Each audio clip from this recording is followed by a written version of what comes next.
Is he dead? Without any talent or even any skill, he had lived for the past 15 years, working hard to get something to eat, and all this for the sake of being killed by a truck at the age of 30. A girl, looking down at him anxiously, addressed him by the name of Jink. But that's not his name at all. His name is different. He opened his eyes and saw the distressed face of a strange woman in front of him. She expressed her joy that Mr. Jink had finally woken up. The girl informed him that he suddenly fell right in front of His Royal Majesty. His Royal Highness dismissed the convoy and ordered it to be deported. The girl told him that she was very worried and her heart was just breaking. Sato stopped her. The whole story about the D-Zinc had really confused him. He asked the girl to tell him who he was and where he was. She was horrified and wanted to call a doctor, but Sato stopped her and told her not to. His name is D-Zinc Nonland. He is the 14-year-old heir to the Duke of Nonland. He seems to have been in His Royal Majesty's convoy in the Rosalt Kingdom since he was a child. Today, His Royal Highness ordered him to be expelled from the kingdom, because the Nonland House is a family that has been called elite spearmen for generations, and he was bad at Sujutsu. Because of this, he began to behave badly. No wonder His Majesty disliked him. In any case, it looks like he was reborn as this boy. For some reason, he remembered Sato Jinkuro's entire life. Now he has his memories in his head, too. He'd read about it in a book once. Rebirth in another world does exist. All these memories were proof of that. A girl named Elsa informed him that he had fallen, but today the master is behaving well. Sato came to the conclusion that Jinkuro's personality was still overwhelming. D-Zinc asked Elsa if it was true that he was being deported. The maid confirmed his words and added that after His Royal Majesty dismissed the convoy, he was ordered to leave the kingdom. It was decided that Esther would be the heir. In addition, Mr. Jinko was stripped of his aristocratic status and ordered to leave the kingdom within a month. After that, Elsa covered her face with her hands and began to cry. She felt sorry for the boy. D-Zinc realized that old Nonland knew that he was being deported. If you go outside the capital, you can run into monsters, and this is equivalent to a death sentence. Although he had been reborn, nothing had changed in him. His life is just as worthless. D-Zinc decided to change his clothes, and Elsa volunteered to help him with this. Suddenly, Jink saw a screen in the air in front of him that announced that Elsa was a professional servant of level 18. He couldn't understand what was going on. It was like a spreadsheet of statistics from a computer game. D-Zinc asked Elsa about this, but the girl did not understand anything and thought that something was wrong with her face. So this screen was invisible to her. Only D-Zinc saw him. It was amazing. D-Zinc could see the screen hanging in the air. In the information about Maid Elsa, there was even a list of her skills. Jink realized that he had an incredible skill, very rare in this world. He was the owner of a demonic eye. Is this really real? D-Zinc decided to try to look at his statistics, but I couldn't see anything on the screen yet. The young man concentrated and decided that since he would be using this ability very often, it needed to be trained well. He thought with indifference that once upon a time in games, you didn't even have to work hard to do this. Finally, he was able to see his stats. He was level 9, but there was no profession. His skills were level 1 Sujutsu, level 25 physical strength, level 6 assessment, and level 3 courtesy. He also had a vault and a non-land drop bonus. The skill list included martial arts and magic skills. Jinko was pleased that he was level 9 from the very beginning. The spear proficiency level was only first, which was obviously why things had turned out this way. He realized that everything was categorized. His swordsmanship was S level, while his Sujutsu and cane handling were only F. Fire magic B, water magic S, air magic B, earth magic A, alchemy A, and healing S. D-Zinc realized that evaluation is the ability to see statistics. He also had an S-level enchantment skill.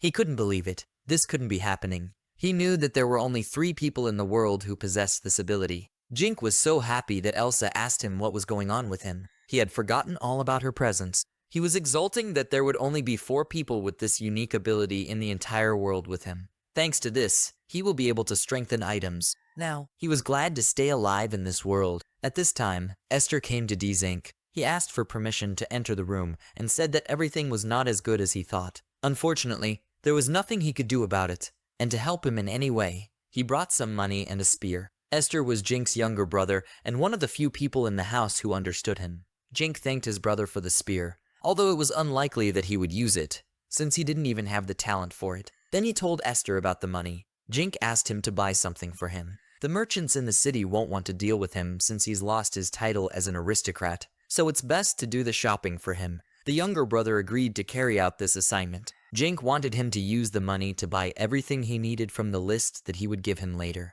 The next day, Esther carried out his older brother's errand and collected all the items that were on his list. Dzink noticed the large number of servants that Esther had at his disposal. Although he is the future celebrity of the Nonland house, and that's normal, the younger brother told Jinku that it would be difficult for him to carry all these things alone. Jink replied that he knew that, but he would tell him something when all the remaining items were delivered here. When the remaining things were delivered, Dzink told Esther that he would soon leave this country and no one would be with him, because his father had sent him away. However, it does have a storage ability. Dzink asked his brother not to tell anyone about this. He only found out about it recently. He can throw everything in here. Esther was incredibly surprised and wanted to see what was inside this vault. Dzink allowed it. Esther, looking around the magic vault, was surprised by its large volume. He said his brother was doing great. Then Dzink decided to look up Esther's status. His level was at the 11th level, and he also had a storage facility, but it didn't seem like he knew about it.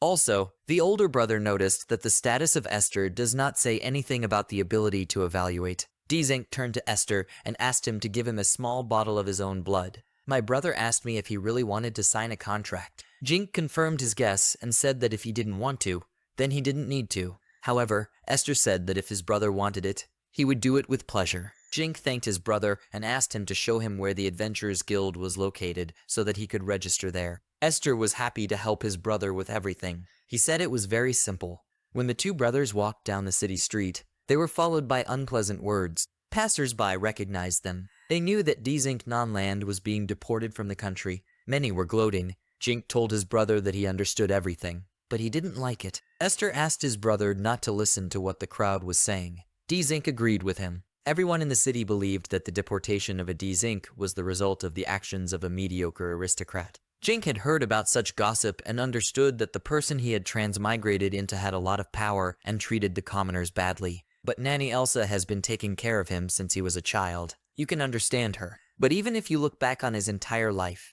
it's impossible to understand why Esther will miss such a brother. Jink and Esther arrived at the building where the Adventurers Guild was located. The brisk receptionist behind the counter explained to them how to drop some blood on the guild card to become a G-rank adventurer. Then she asked the young men if they would like to conclude with a brief description of the guild. There was so much red tape involved in the registration process, but Dzink decided to listen to the girl. She said that an adventurer can get a rank from G to SS. Initially, he will get a rank of G, but if he joins again, he will not get the same rank as before. For example, if you do not participate in the guild life for about a month, then he will get less points. Dzink realized that the receptionist was speaking so quickly and not clearly because she wanted to get rid of them as soon as possible. In the evening, Jink decided to warm up, practicing with his sword before dinner. Judging from the stats, he's more good at swordsmanship than Sujutsu.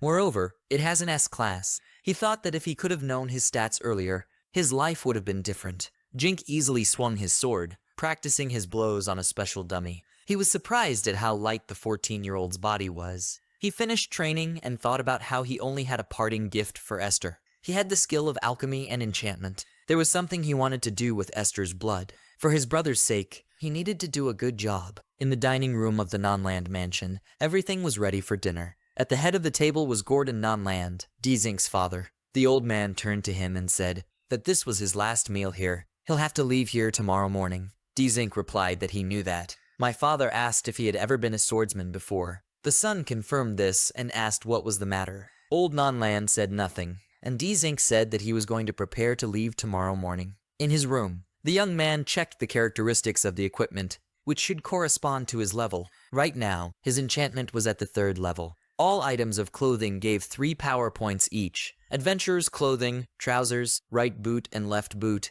cuirass, right and left adventurer's glove, glasses and cloak. He ended up with 27 points, and now he has 25 points of physical strength. Jink estimated that if he wore all of these, his physical strength would be equal to 52 points. He wondered how effective it would be. He assumed that tomorrow would be fun. He drank the mana potion and thought again about the gift for Esther. Maybe something from the blacksmith shop would suit him. After all, he had already sold all the household goods.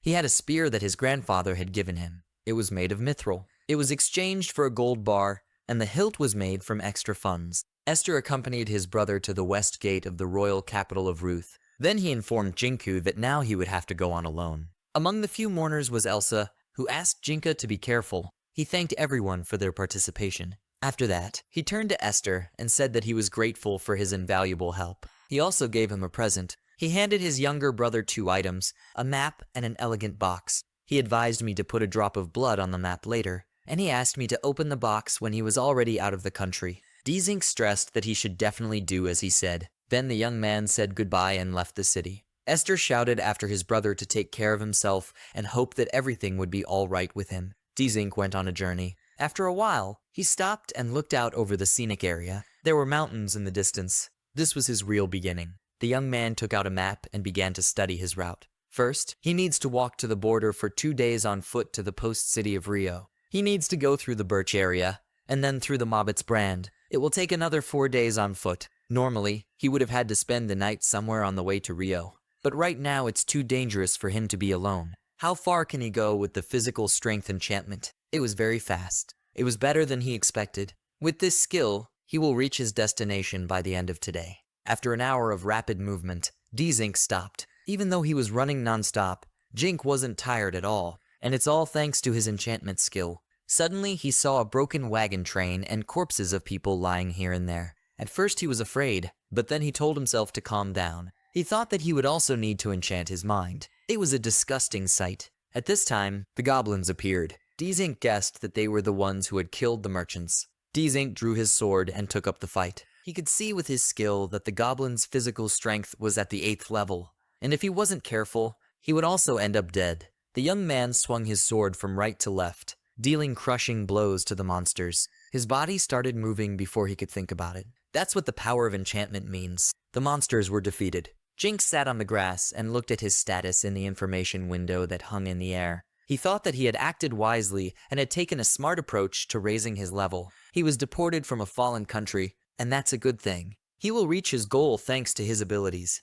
Jink took another look at the dead merchants and goblins he had killed. He could smell the blood of humans and monsters. It was normal for this world. The young man folded his arms and wished the dead people to rest in peace. After that, he calmed down a little and was ready to continue the journey. In this world, looting after being attacked by a monster is not a crime. Even if you don't touch the bodies of these unfortunate people, other monsters will still come and take their things later. So Jink decided that he would take something back. If you bring a family heirloom from corpses to the guild, you can get a reward, as well as gratitude from the deceased's family. Dzink wanted to get out of this country faster. He also needed to get used to the fact that he personally had to butcher the monsters. A proverb with dark humor came to mind. Laughs the one who is not cut up in the end. To prove that the goblin was killed by an adventurer, you need to pull out the magic stone from the ear and heart. This can also be earned in the guild. Getting to know all the monsters in this way is scary. And while traveling to the city of Rio, you can meet goblins and kobolds.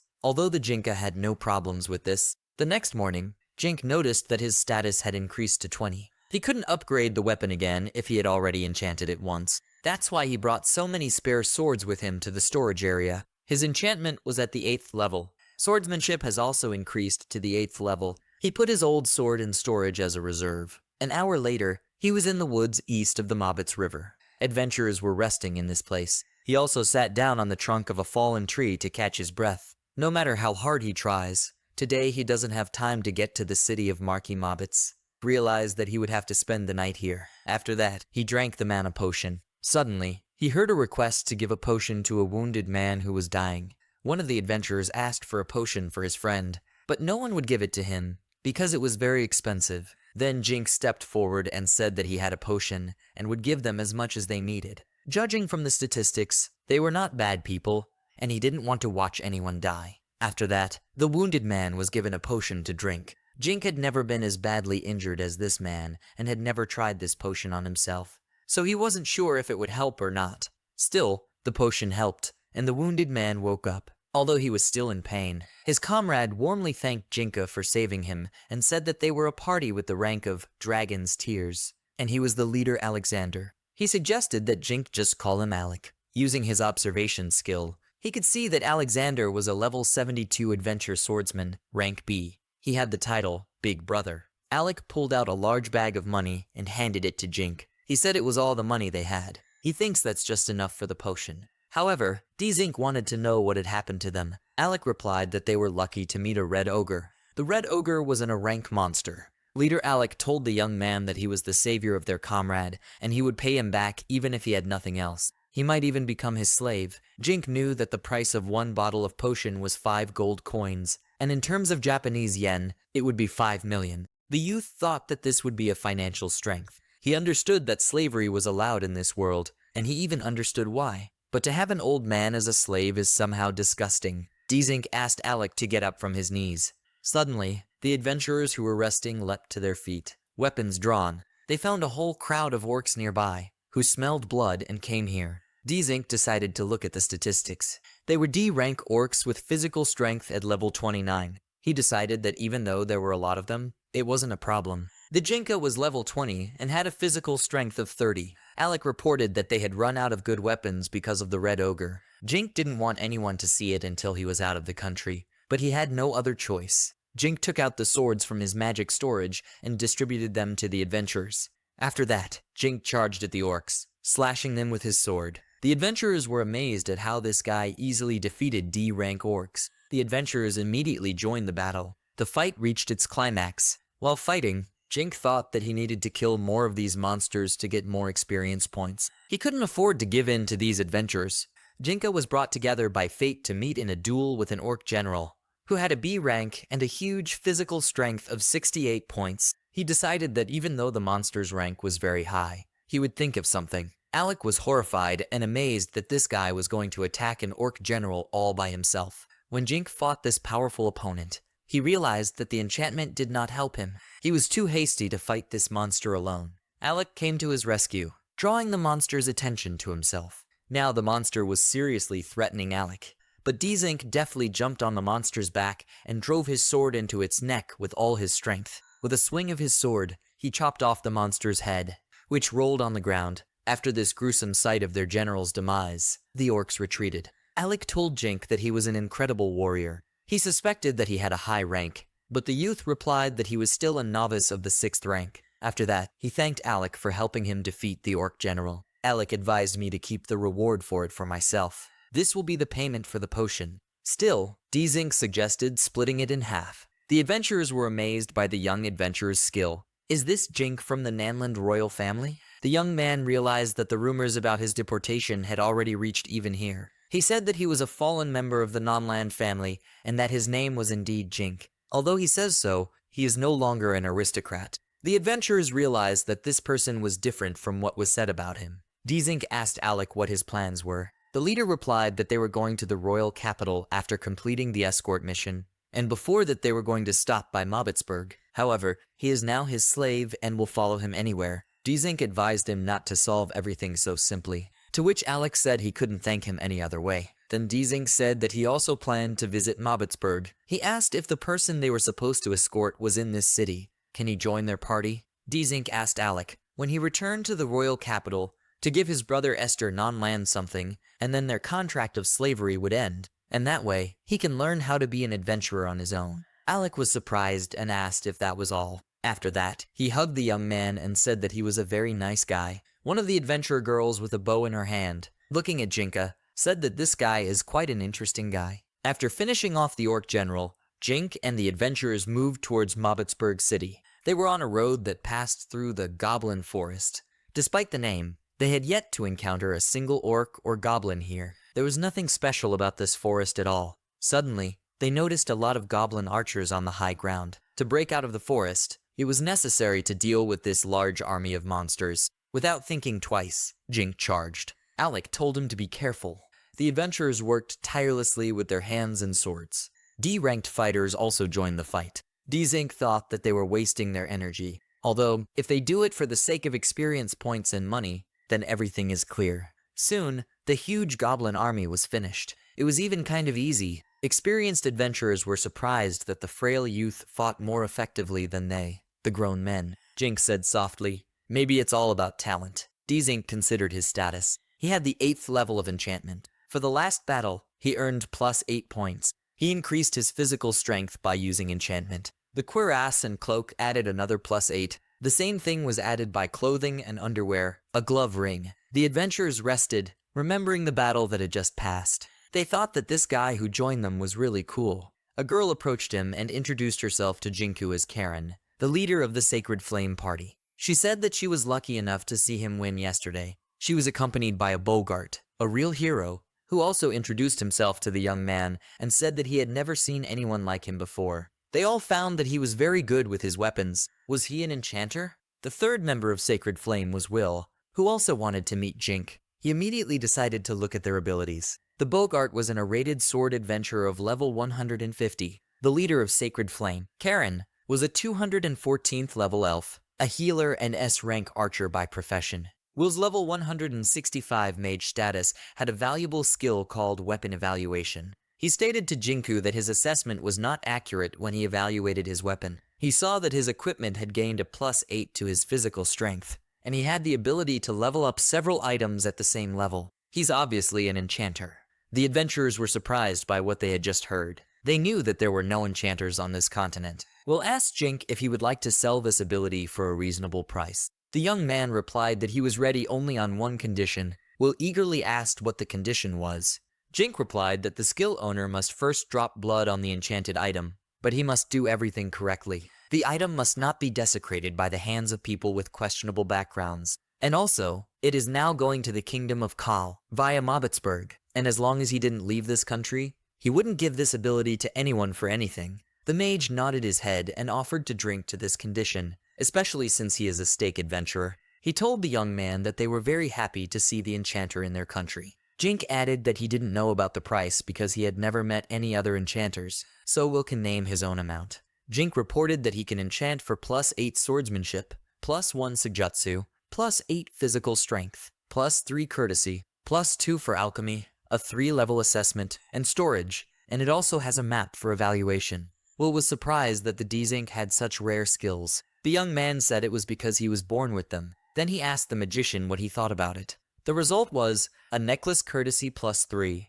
a sword fencing +8, earrings alchemy +2, shoes physical strength +8. That's it. D-Zink gave each of them a card with a score of 3. Then he needs to drink a mana potion. Will was amazed that he was already downing his 5th bottle of potion. The young man explained that enchantment takes a lot of mana. He handed the map to Karen and asked her to drop some blood on it. The girl complied with his request and, looking at the map, gasped. Bogart and Will did the same with their maps. The mage realized that this card could only be used for skills. He told Jinku that if he told them about their extra qualities, he was willing to give him an extra reward. Jink said that unlike skills, quality is indefinable, so he didn't mention them. Some people have undeveloped qualities and talents, but if Will pays him more, he will be happy. The young man thought that he didn't want to just help someone he didn't know. D-Zink made some good money. He thanked the adventurers and said, "This is what a rank party is all about." The Bogart was clearly jealous of the guy, and Will said it was a little weird.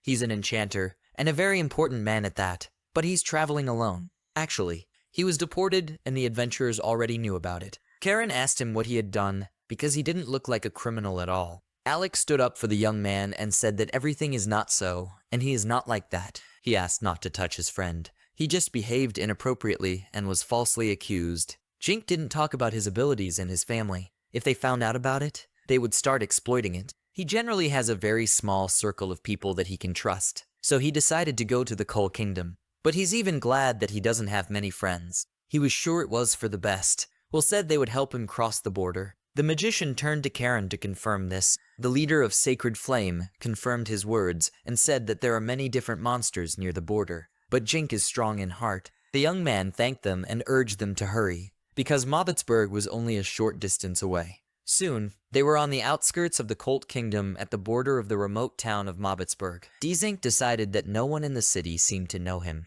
He happily weighed the bag of money that he had obtained through the enchantment in his hand. D-Zink decided that he would spend it on shopping. He will buy the material for forging products. He went to the shop and bought the best weapons and armor. The owner was very happy with its purchasing power. Jink immediately warned him that it would take some time. He chose his armor and weapons carefully. The vendor offered him a red dragon skin armor and a simple but sturdy spear. He assured the young man that only in his store he would find so much that he needed. The store owner offered to help pack all the items he bought, but Jink thanked him for his concern and said that he had a storage facility.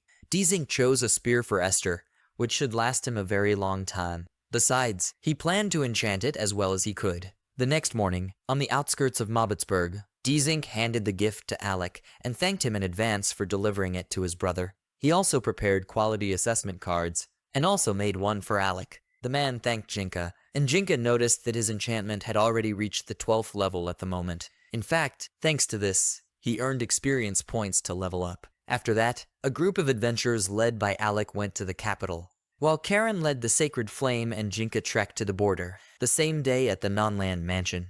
The head of the house has categorically stated that Esther will become the heir to the House of Nonland, and he wants him to understand this and forget Jinka. Esther sat in his room and thought about his brother. My father was angry. He asked Esther if he had been working all the time he was gone. He asked his son not to do it again. He shouldn't have helped Jinku. Old Nonland promised to punish him, and when Jink left tomorrow, he would not be allowed to go out for 50 days. After that, he left him a potion and told him that he could see his brother off tomorrow. But Jink was no longer his brother. With that, my father left. Esther looked out of the window of his room and wondered what his brother was doing now. Could it be that he's wandering alone in the forest right now? Esther was confident that Dzink would be able to leave this country alive. And in the meantime, adventurers and Jink fought evil orcs and his brother did his best. Boggart knocked down another monster with his sword. The elf Karen defeated the goblin with a well-aimed arrow shot. Against adventurers, they were weaklings. We'll use the wind cutter magic skill to cut the orc into several pieces. Standing over a pile of monster corpses, Jink said admiringly that this is what a rank means. Will replied that thanks to the enchantment, he himself will soon increase his rank. He originally also improved his fire magic, even though he can't even create a forest fire. Jink thought that he should also improve in the development of his magic. Karen and Boggart, who had been chasing the fleeing monsters, returned, and Jink thought that the closer they got to the border, the more monsters they encountered. So, for example, if a merchant or adventurer with a low rank goes on this journey, it is unlikely that they will reach the border. Karen confirmed his words and added that it was unlikely that a C-rank adventurer would even make it to the border. Merchants who wanted to cross the border would hire a B-rank or hire convoy. She also knows that a wyvern lives deep in the forest. Sometimes it appears next to this road, and the employer may even ask to catch it. Jink thought about how he didn't want to meet this wyvern right now. Karen cheerfully said that there was no need to worry, because the border is already very close. Indeed, very soon, the party reached the border town of Colt. Now the travelers wondered if they would have any problems. Dzink was particularly concerned about this. Karen winked at him and told him not to worry. If anything, they'll help him. Boggart said proudly that they were a rank and Karen was S rank, and she was of noble blood, and there are viscounts in the local guard, so it's alright. Jink wished he hadn't had to use physical force. It would be nice to pass border control without incident. Just then, an armed border guard appeared in front of them and asked them to show their identity cards.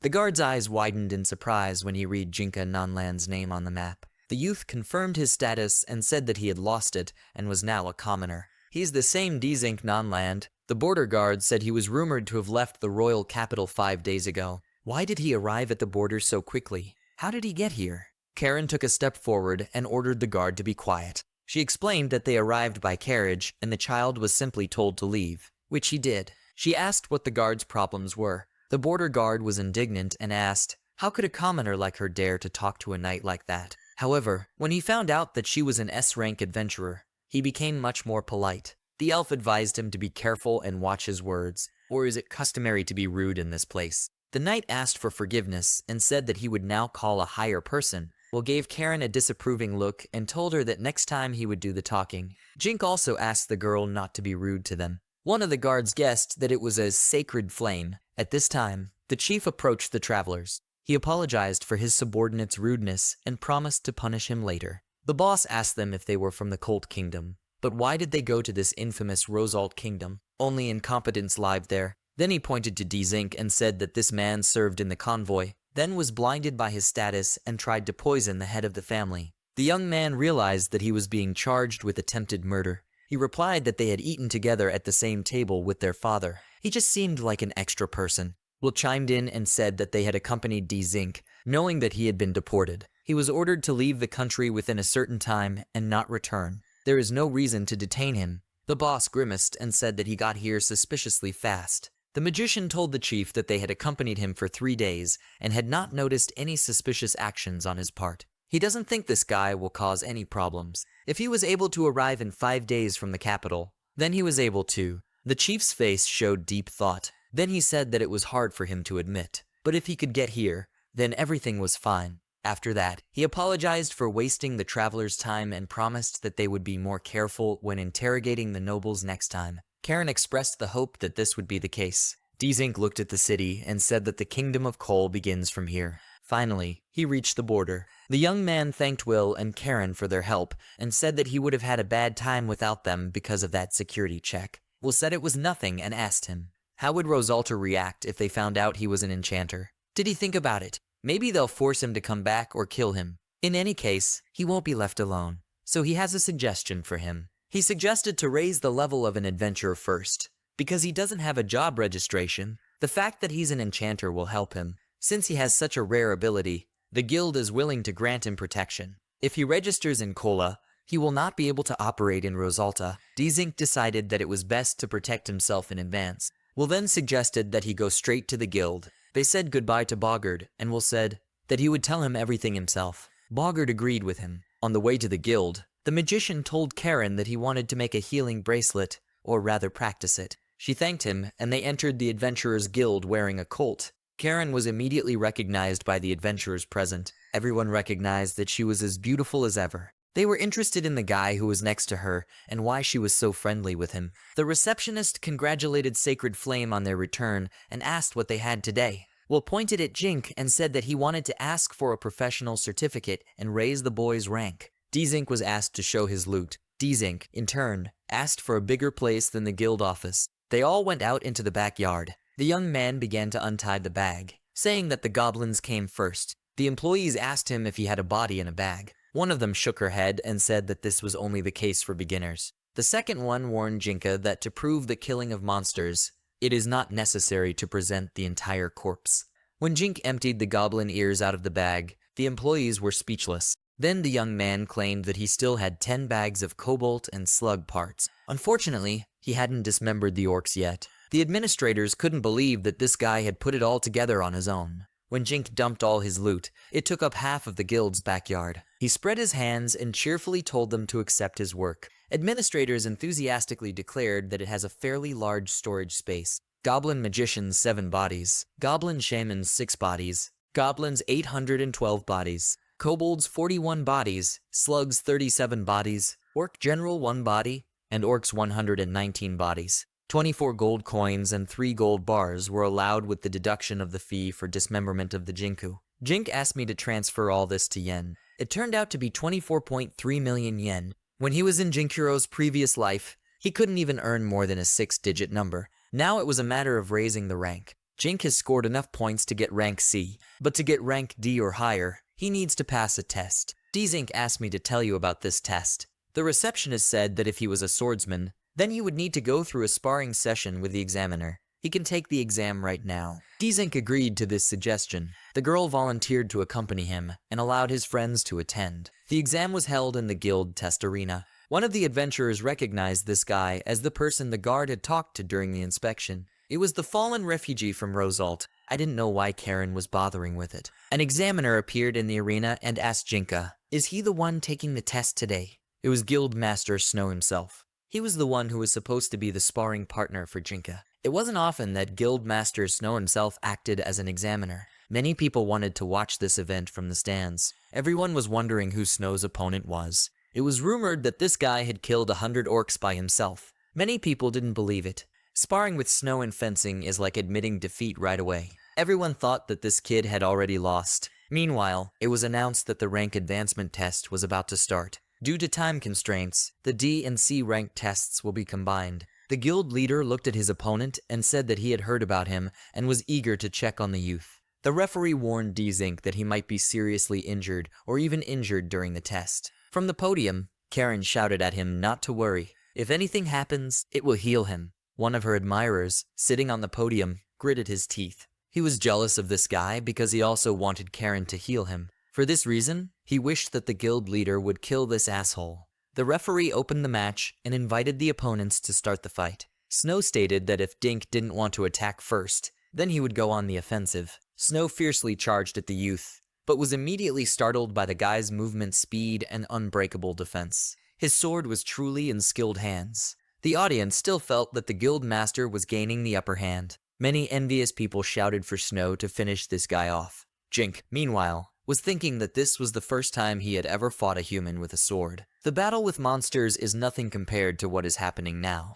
The guild leader had told him that sparring usually didn't last more than 3 minutes, but it looked like the guy hadn't lost his morale yet. Snow hadn't experienced this in a long time. It was the Dzinku's turn to attack. With lightning speed, he charged at the examiner. While Snow was defending himself, Jink looked at his status. It wasn't for nothing that his swordsmanship was at the 104th level. He was a genius swordsman. Jink knew that if he made a mistake, his opponent would immediately take the initiative. One yawn, and Snow will hit him with a sword, and he knows how to enjoy it. Karen told a friend sitting next to her that the fight had only just begun, and Dzink had already been wounded. She replied that the boy wasn't bad anyway. He has to move a lot, and he doesn't even have time to rest. Karen decided that even Jinku couldn't defeat the guild master. Even so, Snow is only a human and also has a limit to his stamina. Jink saw how he used different techniques, and all his actions were exactly as if he was acting according to a textbook. The awe of him as a veteran and experienced fighter began to fade from the young man.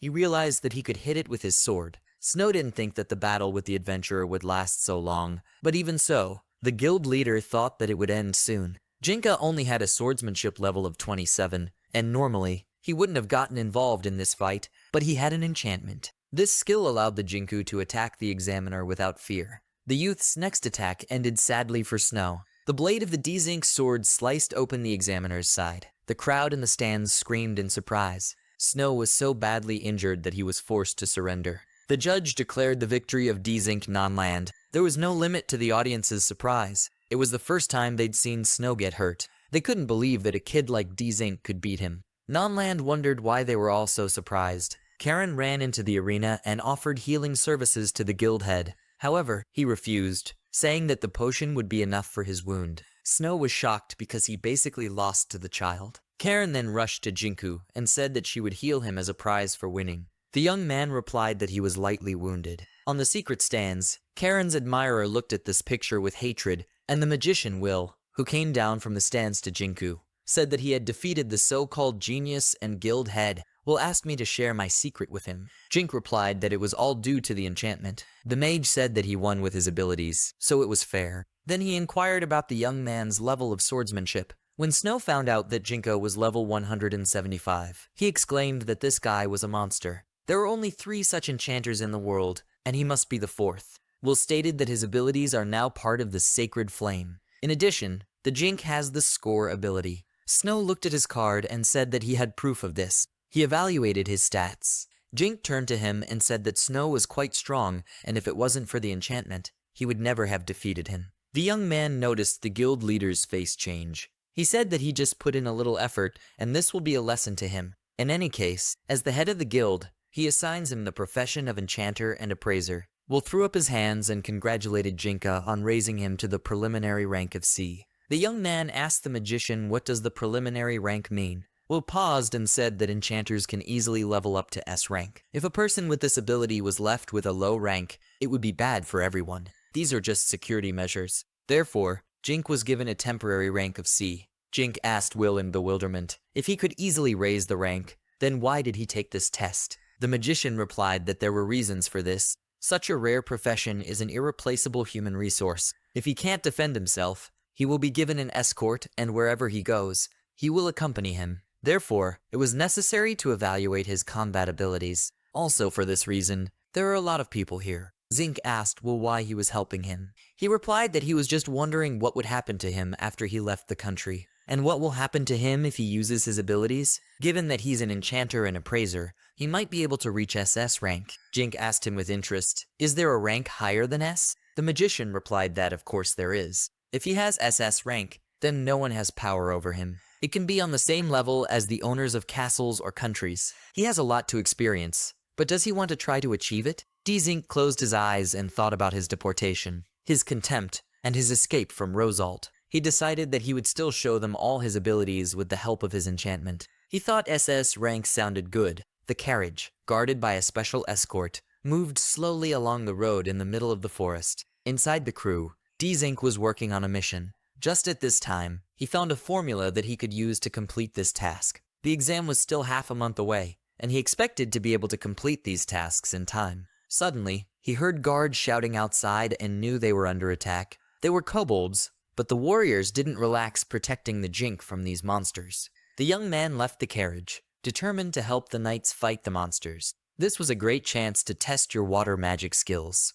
He aimed the magic water ball at the kobolds, but nothing happened. They weren't affected by this magic. Dzink's first attempt was unsuccessful. He decided that he needed to focus and remember his training sessions. He imagined that it was not just a water balloon, but a heavy and fast ball, like lead. The second attempt was more successful, and the ball hit one of the monsters on the spot. In the end, the kobolds couldn't withstand the onslaught of the humans and took to flight. Jink rejoiced in his magic progress. It was thanks to the enchantment. He had water magic from the very beginning. He decided that he needed to be more careful when aiming. He could easily have let down these people who were guarding him. One of the members of the convoy apologized for interrupting his studies, but they have to protect him. Jink asked them not to worry, because he was just practicing magic. He is currently studying and preparing for an exam on his way to the capital of the Coal Kingdom. And 2 weeks ago, after passing the test brilliantly, Jink, Karen, and Will went to Count Brando's mansion. They were met and told that everything was ready. Will said they were staying at the mansion tonight. The magician said that Count Brando is quite famous,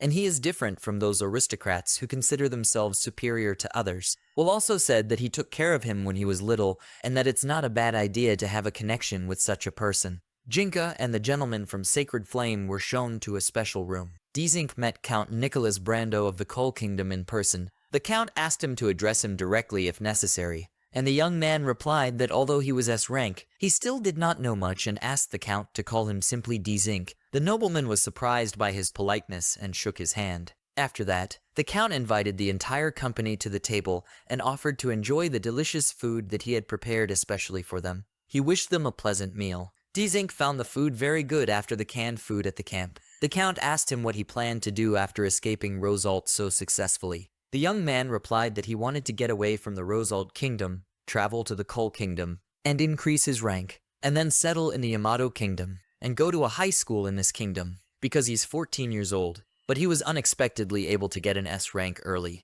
The Count noticed that the S rank could be considered an aristocratic status, even if he went to Yamato. Didn't he have to worry about people from Rosalt getting to him? Dzink replied that he didn't want to stay in one place for a long time, but wanted to see the world and get a lot of new experiences. The Count seemed satisfied with his words. He suggested that Dzink go to Koralt, the capital of the kingdom. There's the most prestigious high school in the Coal Kingdom, although it is difficult to get there, but he should be able to do it. And if he wants to gain experience, then he just has to go to the nearest city of Hamel. This city is built right above the largest dungeon in the Coal Kingdom. Its depth is 80 floors. No one was able to reach the lowest point of the dungeon. Monsters of various sizes are constantly appearing there. Jink thought that this was a real adventure. Karen told him that if he wanted to go to school, he had to take the entrance exam first. Jink assured her that everything would be fine. He will be studying on the way to Koralt. Karen was surprised by his determination. The Count suggested that the young man introduce him to some adventurer's party. When he goes to the capital, he will pass through the territory of his familiar aristocrats. He can then stay at his mansion in Koralta and introduce himself on his behalf. Brando asked Jinka what he thought of the idea. His son, who is close to his age, is also considering taking the entrance exam. The Count expressed the hope that if possible, he would be able to make friends with him. Jink replied that he wasn't used to it and was a little uncomfortable. In Jinkiro's memory, every day was similar to the previous one, but right now, Jink was overflowing with enthusiasm. He was constantly learning something new. The young man decided to accept Count Brando's suggestion. He then thanked the members of Sacred Flame from the bottom of his heart for the invaluable help they had provided. Karen said it was a pleasure doing business with him. The girl said that they would meet up with the Dragon's Tears and return to Rosalt. When their business with their brother was settled, they would return to Koralt. Then maybe they'll meet again. Dzink expressed the hope that they will be all right. After that, Jink set off in the carriage and was happy about it. As he delved into his literature study, he thought that even Dinkiro didn't have to suffer so much in his previous life. When he was staying at the aristocrat's mansion, he was studying. After the battle with the monsters, he also studied at the camp. The nobles who sheltered him received an enchanted item and a hospitality assessment card from him, and he studied and studied. Finally, He heard the carriage stop and was asked to get out for a tour. They came to Koralt. Dzink got out of the carriage and was struck by the city's large walls. They were twice as large as the walls of the royal capital of Rosalt. He was already impatient to take a walk around the city itself. His guards told him that he couldn't walk the streets alone, and that if anything happened to him, they were all dead. The head of the guard asked him to be patient until he passed the entrance exam. Then he said that they should go to the mansion now. At the Brando mansion, he was met by the count's wife Arya and son Chris. Chris told Jinku that he had heard about him from his father, and he also wanted to join the school within a month. The young man asked to be called simply Jink, so he wouldn't feel uncomfortable, and Arya said that she couldn't offer much hospitality, but he should feel at home. Chris, despite his mother's protests, decided to show Mr. Jink their house. In all the advantages of Jinkuro's powers, there was one weakness. He had overworked himself and reached the limit of his endurance. As soon as he entered the house, he immediately fell to his knees and lost consciousness. At the Kull Royal Palace, His Majesty was informed that an enchanter had arrived, and according to the nobles, he wanted to enter Kull High School. Chris ordered me to find out more about Jinka and ordered me to take him to the infirmary. Jink was lying on the floor, studying his status. He achieved the maximum level of assessment. Finally, the day of the Kull Kingdom High School's Magic Department entrance exam arrived. Jink had heard that this school was very difficult to enroll in, and in Japan this exam would not be so difficult. He studied so hard that he fainted at Count Brando's house. He was able to increase his magic experience, although it looked terrible, but Chris took care of it. The Count's son, who was sitting on the exam, noticed how easily Dzink solves questions.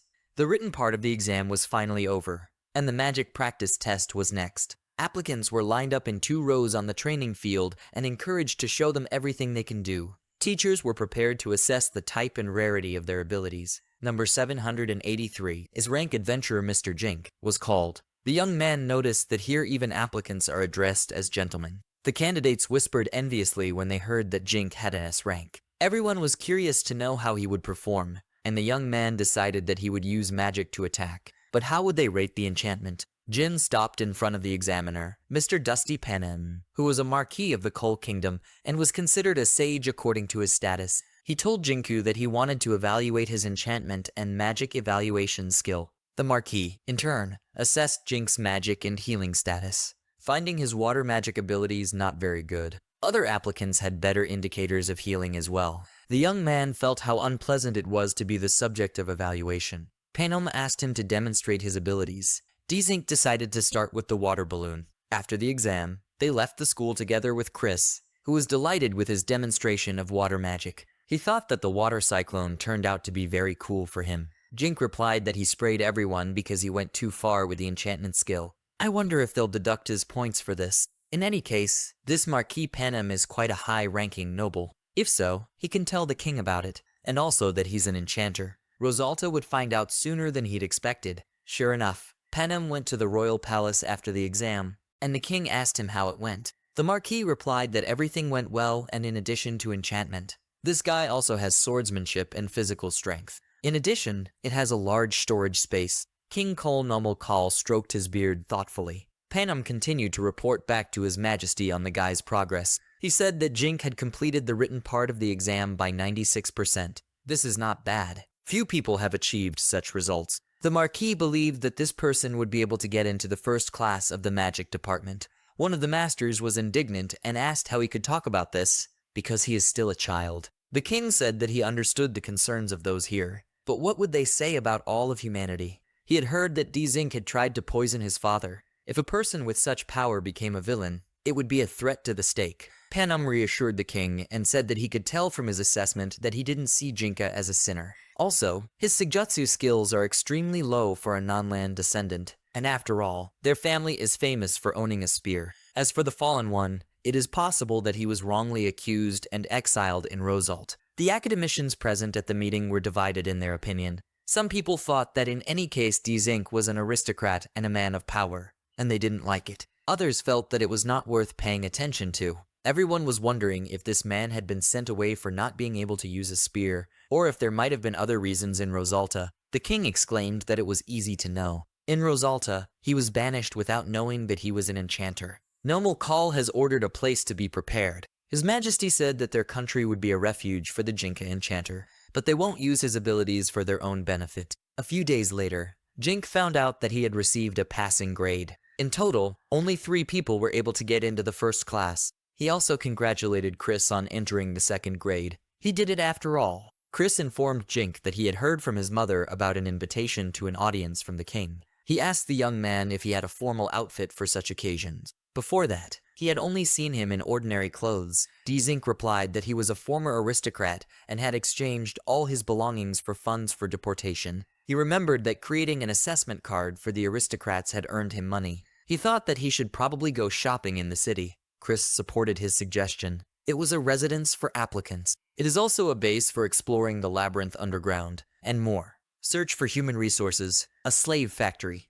The young man was offered the top 10. Buying and selling slaves is normal in this world, but Jinku was still not used to it. He needed someone with a B level or higher. Finally, such a person was found. Dzink pointed to a 12-year-old girl named Nina. The slaver said that he wanted to sell her as a salt woman, but when she was being driven, she was attacked by a pack of dogs and bitten. So now he sells her like a simple slave. He named a price of 1 gold coin and 3 silver coins. Dzink agreed. Then the sale procedure was carried out. Dzink put a drop of his own blood on the girl's neck. The purchase was officially completed, and the owner announced the transfer of the girl to the use of the Dzinku. Nina fell to her knees and said that from today on, she was her master's slave and he could use her however he wanted. Jink invited her to follow him. He took her to Count Brando's house and sat her down on a chair, asking her to tell him where she came from. Nina said that she was born into a poor farmer's family. In the winter, they ran out of money, and she was sold as an extra mouth. Jink thought that maybe this was a common story, but it wasn't an easy decision for his parents. The girl added that the new dad said that she was abandoned. The young man understood and decided that he had had enough of asking questions. Apparently her father got rid of her, too.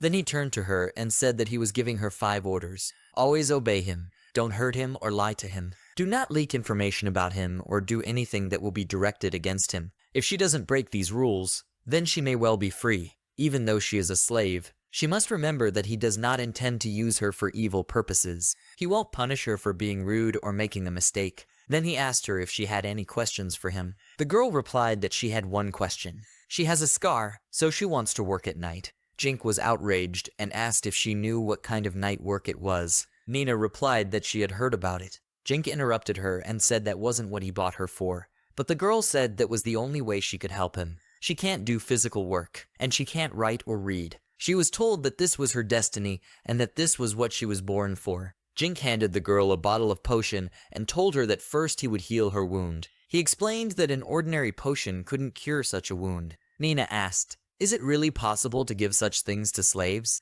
Jink ordered her to drink it. She deserves it. He explained to her that he had a knack for judging other people and had chosen her because she had a talent for cooking. Other skills are not very good, but they can be improved. Jink put his hand on the girl's shoulder and said that he had a request for her and needed her strength. After the wound heals, she should take a bath, and then he will prepare new clothes for her. Nina asked in surprise if there was anything she could do to help him. Dzink replied that that was exactly what he thought. With tears in her eyes, the slave began to obey his order. Chris was very grateful to Jinku for bringing Nina to the house. She was very good at cooking and her hands move with incredible speed. Their head maid is also surprised. They now eat with great pleasure. Jink used alchemy to turn unwanted items into bullion and get money. He had used up a lot of mana potion. Chris asked him why he needed so much money. Dzink replied that he would need more slaves. Chris asked him to explain more from this point on. At this time, Nina announced that she had made cookies. She suggested that young people try it.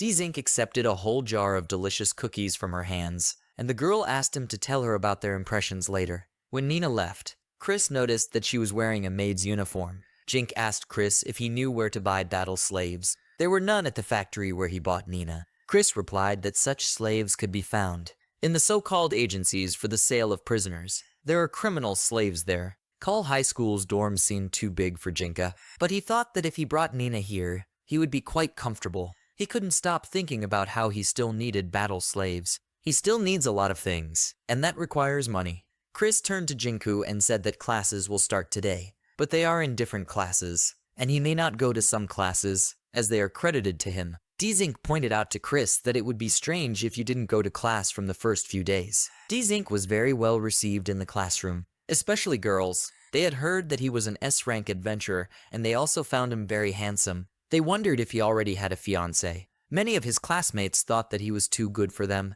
and others dreamed of becoming his mistress. The school was as noisy as if he'd never left Rosealt. He didn't like it. He thought that they were not interested in him, but in his status, and his engagement won't bring him anything, and it's a big benefit for them. They seem to be of low origin. That's why they are so desperate, because their future depends on it. If they want money, then let them go and kill a few monsters. Magic doesn't matter if you're a man or a woman. In addition, there are many jobs that take women. Why don't they try to reach the heights themselves instead of relying on someone else's wallet? Jink met Negenda Call, who was also a freshman and had entered the first grade. He knew from the surname that she was Princess Negenda. She asked Jinka to treat her like a classmate. He replied that he was now an adventurer and this was the first year of their adventure. He might not see her often. The girl replied that she was currently on her father's business. Since the stake is a large country, then the royal duties are not simple. Then Dzink noticed that the students were giving money to a certain gentleman and calling him Mr. Blog.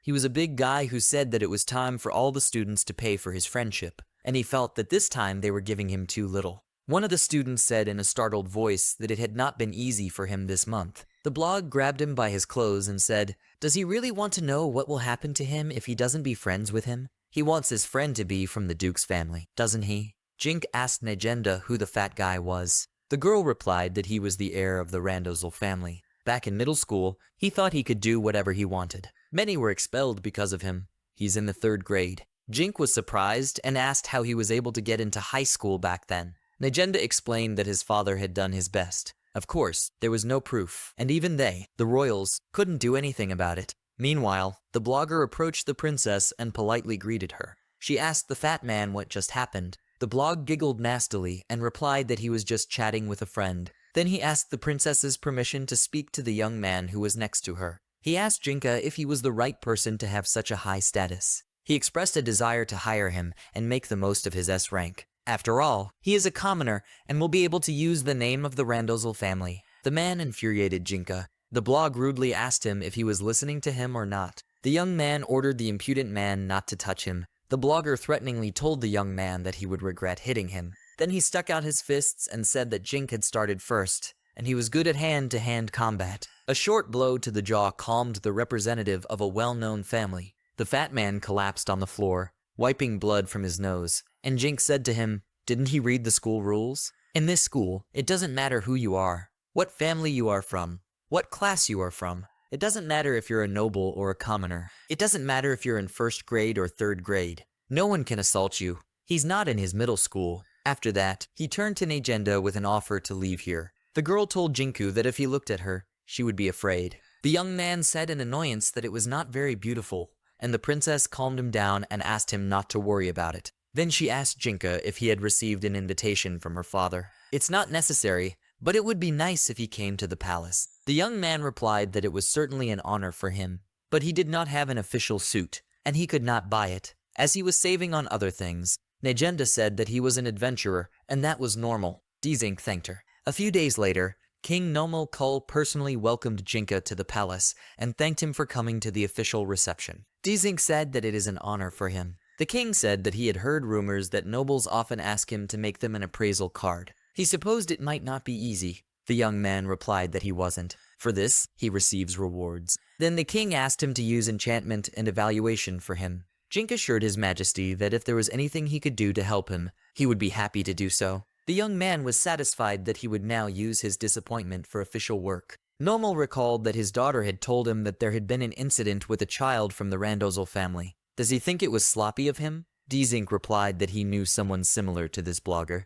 A person who shows strength and asserts himself at the expense of the weak will not be liked by anyone, and he cannot forgive such a person. But for now, he is ready to accept any punishment. The king replied that it was fine. He just wanted to check it out. He and Negenda don't care about him. The king thought about how it looked like this guy wouldn't use enchantment with malicious intent. He asked the young man if he could give him something interesting for doing well in school. What does he want? The young man replied that he would like to have the right to buy slaves from an agency that sells prisoners slaves. The king was very surprised at this request. Dzink explained that he buys them in order to explore the underground labyrinth of Hamel. He wants to expand his opportunities, so he attracts talented people. Normal understood the young man's desire, but why would he want slaves? Jink replied that if he hired ordinary adventurers and servants, he might get spies from Rosalt. He does this for his own safety. The king found that Jink was a very wise man and not what everyone said he was. He would like to be a friend to him. Soon Dzink had the opportunity to visit an agency that sold prisoners slaves. The authorities confirmed his permission, and he and Nina were allowed to go inside. Dzink hoped to find many good slaves here. Dzink turned to the girl and said that she didn't have to go with him. This is not a good place. But she objected and said it was an important experience. Many prisoners jumped on the bars of their cages to frighten visitors. Nina asked Jinka if he wasn't afraid. This is not the first time for her. Instead of answering, he asked the girl if she liked anyone here. Today she chooses. Nina replied that she liked any of them. Dzink admitted that he was still sick of them. The young man noticed one slave. It was combat ready and almost reached its ceiling. His name was Jan. Dzink turned to the warden and expressed a desire to talk to this prisoner. Dzink turned to Jan and asked him what he had done to be accused of murder. The slave replied that he was the son of a rich merchant and had a bad relationship with his parents' second wife, and she decided to get rid of him. Ian attacked her with a knife during the conflict. Dzink expressed his opinion that it was self-defense. Nina noticed that this slave was very expensive. Its price was 53 platinum coins, which in terms of Japanese yen was 5.2 billion. Dzink thought about it. It already has good stats, and if you buy it, it will be even better. How many assessment cards will he need to make? In addition, you will need a lot of space and equipment. The boss asked Jinka in disbelief. Is he really going to buy it? Even though it was an accident, he is still a murderer. Therefore, it is not taken by aristocrats or merchants. Yang said that his father tried to buy it back. But for relatives the price is 10 times higher. So it's not easy to do it. It doesn't matter how much money his father has. He can't help it. He won't be able to look his family in the face. Nina told Jinku that the man wasn't scary at all. Jink made a firm decision to buy Ian. When he was out of prison, he asked if His Majesty would give him a mansion. Chris said with a laugh that he now understood what he was waiting for. My mother was just talking to the royal family. Jink asked if the Brando family's land was in question. Chris said that his nerves even gave him a stomach ache. He also received requests to create a rating map. Dzink thanked Chris for participating in his work. Chris also revealed that Nina is learning to read and write, as well as practicing cooking. Now she can cook orc meat. If you do not think that this is an orc, then the taste is quite pleasant. Ian, meanwhile, was training in wind magic and swordsmanship, and his stats were growing. Jink gave him a sword from the Yamato kingdom that was hard to find. Jink, though, sometimes noticed that Ian looked like he was thinking about something. Even though he said he didn't have anything to worry about, he decided that he would talk to him when they went shopping. He invited Ian to go to the city with him. As they walked down the street together, a man wrapped in a black cloak was watching them from around the corner. He clearly wanted to go unnoticed. Jink handed the potion and antidote box to Ian and suggested that he check the number of weapons and equipment. Just like he said before, if there are any questions, he should ask them without hesitation. Otherwise, the party will fail, and they may get lost. Suddenly, the man who had been watching them from around the corner of the building appeared in front of him. He was armed with a spear and ordered him not to use his brother for his own purposes. He suggested that he release him right here and now.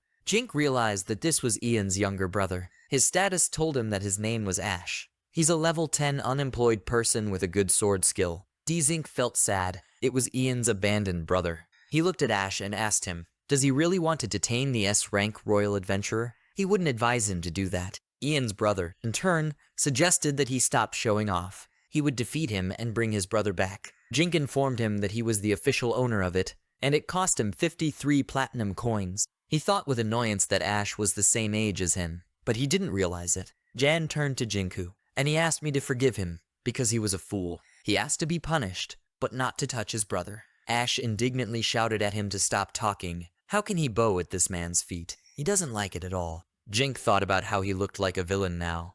Ian turned to Ash and asked if he hated him because he had killed his mother and mother-in-law. The younger brother said that what he disliked the most was that he had turned into a slave. He was smarter and better than him. Sure, he wants to punch him, but he also wants a brother like that to come back to him. Ash informed his brother that his father hoped to find the money and get it out, but that the man had bought it earlier. Jink told Ash that there was nothing he could do now and that all his actions were pointless. He will be forced to become his opponent. Is that what he wants?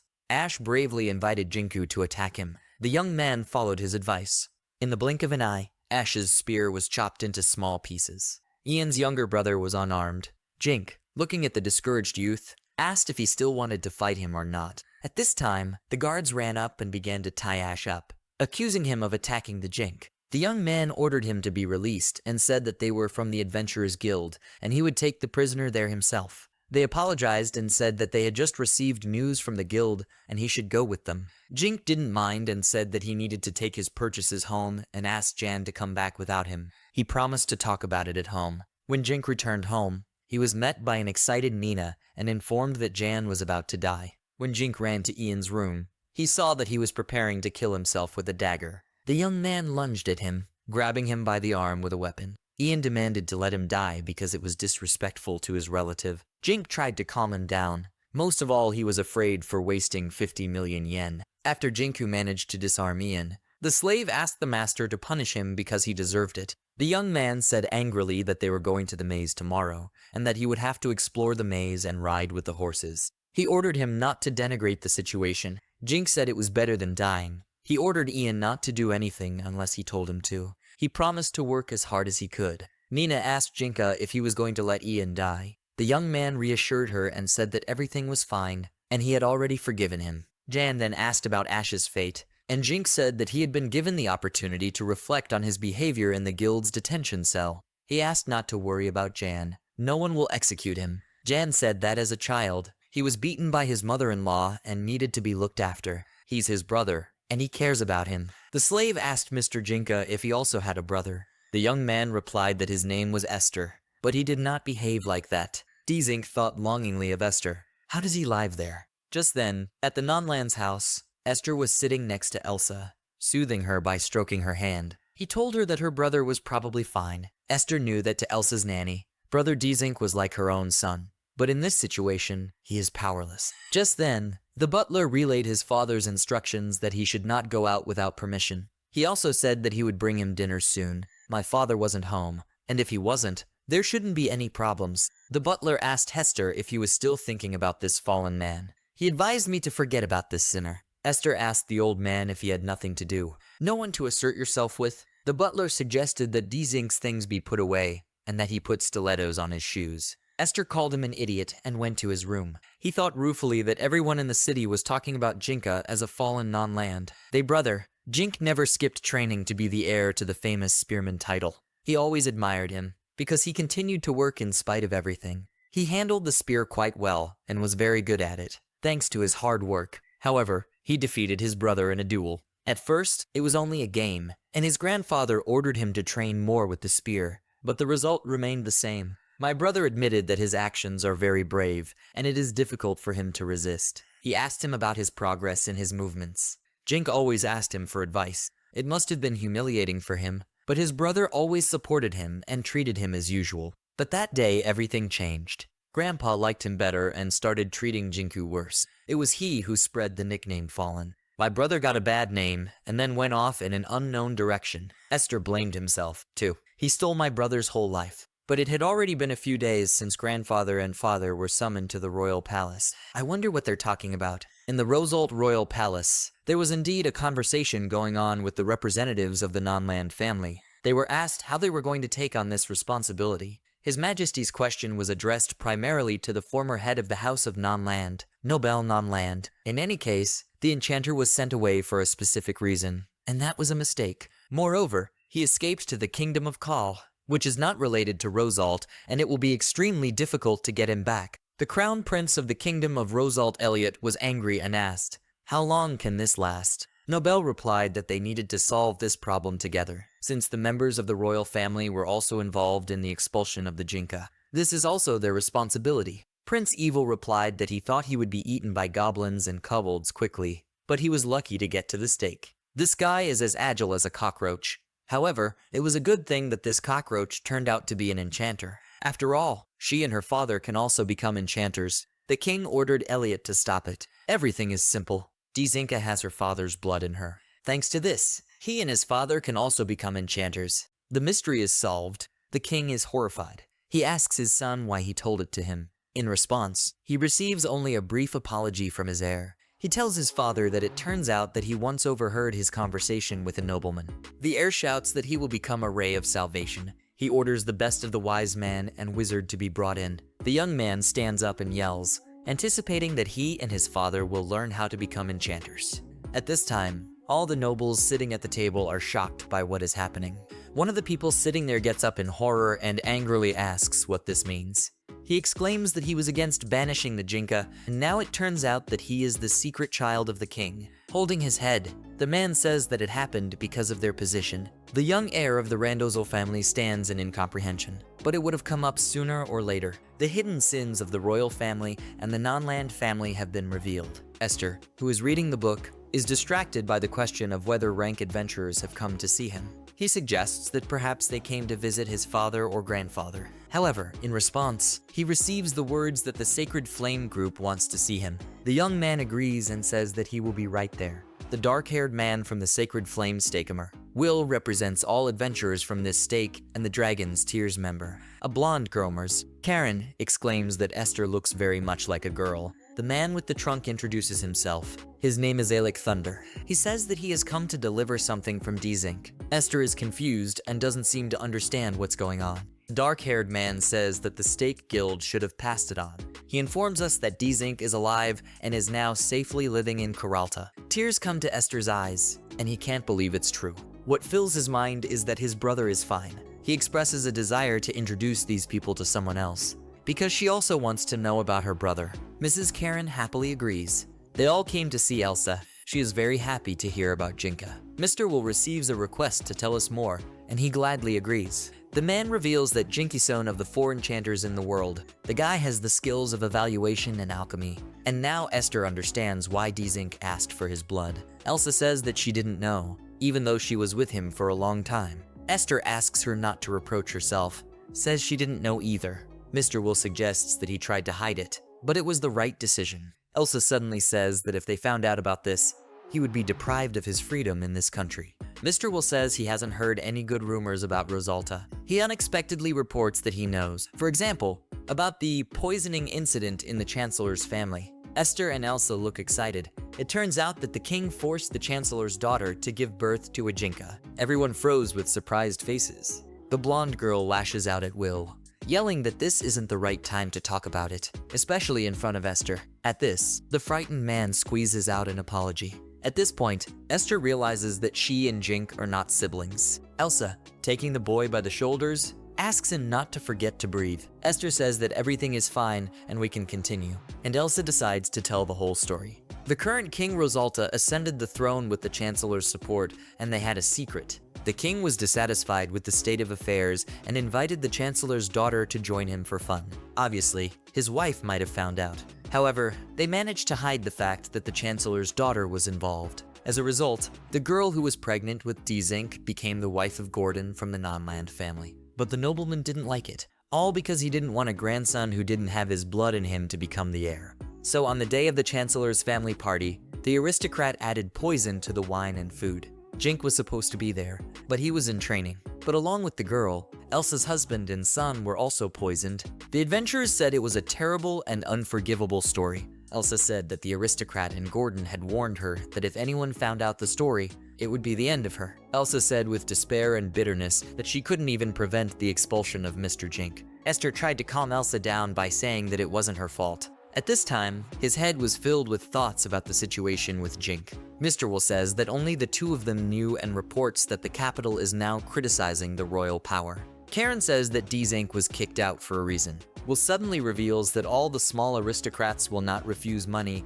and will easily sell information. Elsa adds that she also knows that the aristocrats' hemorrhoids have worsened. In response, Esther covers her face with her hand, and the Dragon's Tears contestant says he's going back to call.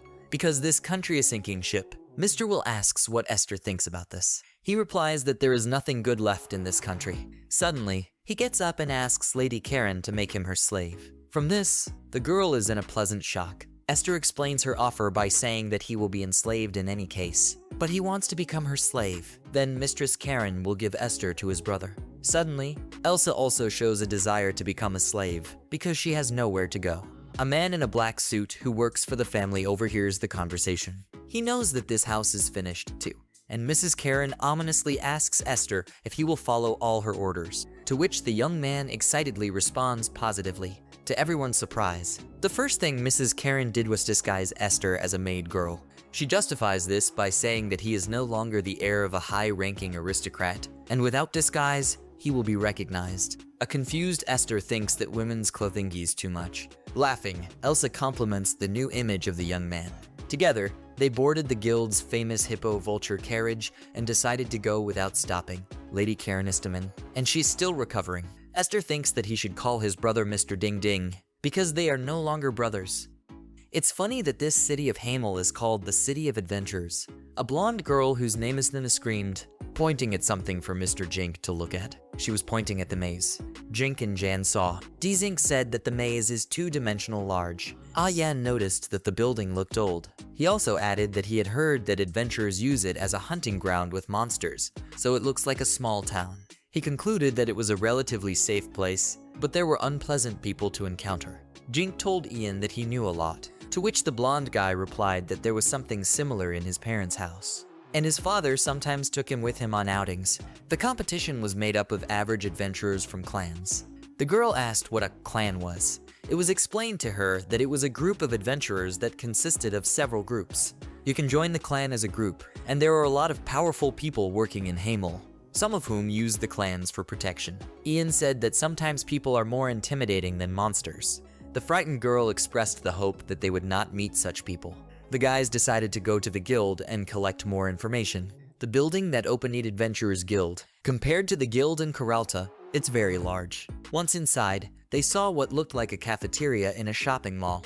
They approached a uniformed girl who worked there, claiming to be adventurers and wanting to make a reservation, but something interrupted them. They are approached by a tall man who appears to be intoxicated. He begins to tease them and advises them to find an escort or join a clan. A working girl decides to call him by the name of Philip and tell him that she is not talking to him, and before the guys apologizes for his behavior, explaining that he was a little drunk. Jink says that everything is fine and hands the girl his guild card. She starts to get very nervous. People around start shouting in surprise because he is ranked. Jink says that his skills aren't really that high, and the employee, stuttering nervously, asks to go to the floor and says that she must immediately inform them that the enchanter has arrived. People are surprised that the guys were immediately sent to the 5th floor, because this is a rarity among them. Jan, Jink, and Nina settled down in the room. Nina clearly liked the soft sofa, which she had already laid down on. A beautiful girl, Mona, came into the room and said that she was their manager. She said that they can contact her at any time with a question. Mr. Dzink understood why everyone was so envious of them. The manager began to talk about the features of the maze. The key feature is an endless number of monsters, and corpses are resurrected after a while. Also, after death, there is a chance to get a magic stone or a valuable body part. The girl explains that the further they go, the stronger the monsters there are. No one reached the end of the maze. Indoor climate conditions may differ from those on the surface. The girl recommended to insulate your clothes. Remember about good shoes and buy additional sets of clothes. Mona ended up advising me to go to the guild shop. She has a request for Mr. Jink from the guild. This request is to collect magic stones. Jink says that there is a shortage of magic stones in the Coal Kingdom right now, and not all adventurers collect them.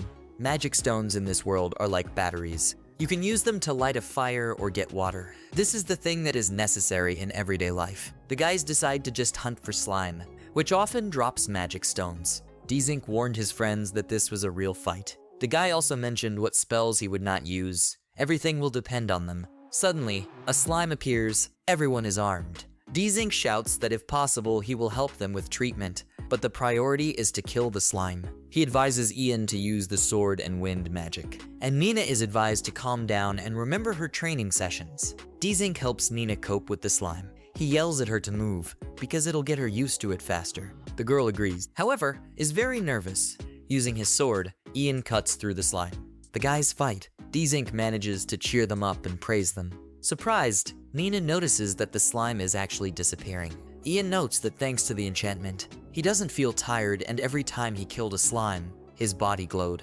Jink tells the guys that as long as they kill the slime, they get experience points. He also notes that the progress is different from when they trained in the mansion, because leveling takes place during real fights. Happy Nina says that at first she was scared, but then her movements improved. Now she wants to raise her level. Dzink turns to his friends, saying that now we are talking about raising the level or completing the maze. Ian looks at the map and sees that there is a slug room on the 3rd floor, which is forbidden to anyone below B rank, except for B rank mages. A large number of monsters may appear in the room. Once inside, you can't exit for a certain amount of time or until all the monsters are destroyed. Jink takes out a container of potion and says that it will heal all the wounds. Jink advises Ian and Nina not to forget about safety and not to overdo it, because if you add up all the enchanted items, you can reach rank B. The guys enter the room and do not understand where other people are. Suddenly, the slime appears and the guys rush into battle. Nina shouts that she can move faster. Jink realizes that there are more monsters than he expected. The guy does something extraordinary. It was a water cyclone. Dzink copes with one hit and notes that the maze of increased complexity was not so simple. Jink notes that water cyclone spends a lot of mana. And he also says that now you need to collect magic stones and jelly slime. The guys agree. Nina turns to Jinku with a guilty look and apologizes. Because it's too early for her to fight, the guy tells her not to worry. He's too naive. He notices and tells Ian and Nina that they have earned some experience points, and their levels are almost equal, because Ian is level 56th and Nina is level 50. Ian says with a strained look that it is now more reasonable to just collect stones. Meanwhile, Jink is thinking about telling the guild to correct their stats. The Dzink's thoughts were filled with the fact that they were destroying the slime with all their might and did not pay attention to anything else. In addition, Nina was progressing, and she had acquired the skill Shield Mastery. Other than that, they didn't just kill the slugs, but gained a lot of experience points. Dzink says that with these levels, they can go lower. Ian, who is looking at the map, says that there is a room with goblins on the 5th floor, but Nina admits that she is afraid to fight them. They often attacked her village, and besides, they stink. The guys decide not to go there. Ian gives you a choice between the 9th floor with kobolds and the 15th with orcs. They decide that hunting kobolds will be the best solution because their drops will have value, and to fight the orcs you need more weapons. Nina happily shouts that they have a camp and they hunt monsters. The guys are like real adventurers. Friends find themselves on the 9th floor in the room with kobolds. Next to the wall is a magic circle. Dzink says that this is done so that the kobolds can only be attacked from one side. He advises Nina to follow Ian, and him to attack with both magic and sword. Jink himself is going to take over for Ian if he gets tired. An attack is taking place. The guys run to the evil kobolds. With an aerial arrow, Ian rips off Kobold's arm and throws him back. A terrible creature jumps on Nina, swinging its sword, but the one that is skillfully covered with a shield. Nina turns the situation to her advantage and manages to deal with Kobold. Dzink calls his friends to him, saying that he will raise a water wall. The guys follow the instructions. Dzink assesses the situation and comes to the conclusion that the kobolds will not break through such a wall. He decides that in the meantime they should take a break and pack up, because the magic stones and kobold knives will interfere in the fight if they are not removed. Nina reports that she almost tripped over it. Dzink agrees and says that something needs to be done, but first you need to deal with the kobolds. He comes to this conclusion because the water wall will soon disappear. The second round begins. Ian comes up with an idea. It consists in speeding up the process by attacking with magic. Although Nina can't use it, if Jink enchants her things, it will be quite realistic. Nina, beaming with happiness, exclaims that she also wants to use magic. Mr. Jink says she doesn't have much mana. However, Ian suggests giving her a potion to increase her mana, because it's worth it. Inspired, Nina shouts that she agrees. Dzink congratulates the girl on being a temporary sorceress now. The evil kobolds charged at the adventurers. However, they were able to resist. Nina uses a water balloon to help. Jink suggests taking a break to pack up, but suddenly upset Nina turns to him, telling him that she wants to go to the toilet. The young man understands that this was due to the fact that she drank too much of the potion. Dzink gives the girl a box, which she asks in incomprehension about what it is. He replies that he has enchanted the box, and Nina can use it for her own needs. He promises that he and Ian will turn away and not look. However, it turns out that Ian also wants to go to the bathroom. Nina is going to relieve herself, but is worried that they will see and threatens the guys that she will be offended. On the 3rd day, there was a fight with orcs on the 15th floor. Nina looks at the dead orc in surprise and says that they defeated him. Dzink says that they still have a hard time fighting the orcs and need to get stronger. Ian says that they are unharmed only because of Mr. Jinku. Now they have orc meat, and Nina really wants to cook it. The guys raised their level. This place made them real adventurers. 3 days later, they decide to come back after this room. The guys are near the boss's room. In order to fight the orc general, Jink orders Nina to cover from behind and Ian to attack with magic. They enter the room and find themselves facing a huge, scary creature. The guys boldly attack him. Dzink runs ahead of everyone, intending to attack the orc. He does, however, and the orc knocks him back. Ian runs to help and finishes off the orc. The orc is dead. Nina is happy and says that they killed the orc. Nina sees a round and soft piece and asks what it is. Jan whispers in Jinku's ear that it's an orc's egg. Nina is going to touch it. Jink eats Nina's signature orc stew, and Nina hands the plate to Ian and tells him that the orc egg is quite rare. A guy approaches the guys with the words that an unexpected meeting has taken place.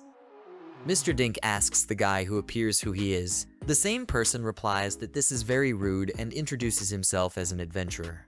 A master from the Big Tree clan. His name is Luca. Luca said he was glad to meet the enchanter. Jink realized that this guy was also rank. He wonders if it's possible to reach the rank just by having an ability. He thinks about how good Luca is. Jan says the Big Tree is the third largest clan in Hamel. Dzink asked what Luca wanted from them. Suddenly, there are requests for food. Luca explains that he came back from the lower floors to eat, but was attacked by a monster and the guy got stuck. The guy admits that he is ashamed, but it is unlikely that he will be able to reach the surface without eating. Since the guy is uncomfortable, he says that he will pay. Dzink agrees, but says that it is not necessary to pay. But he asks me to tell you about the clan. Luca kindly agrees to tell us everything he can. Jink asks Nina to cook more orc meat, and Yana to help her. The request is fulfilled, and the food is ready. Hungry people pounce on the food, idolizing Nina. She happily replies that she will give you more. Satisfied, Luca says that in the maze he ate only dried meat and bread. Now he's going to tell you about the clan. There are 2 large clans in Hamel, the Beyond Purgatory and the Messenger. Together with the Big Tree, these are 3 main clans, but it is smaller than these 2. These 2 clans have a rigid hierarchy and a power struggle. Participants with low rank go to the maze. Those who can't pay the fee simply quit as adventurers. However, such people are considered traitors and cannot join any of the Hamel clans. Nina wonders if this is a matter of principle. Luca replies that these are the unspoken rules of the city, and those who do not like such orders join the Big Tree. Luca helps those who have been exiled from these 2 clans. These clans only have different names, but the situations are the same.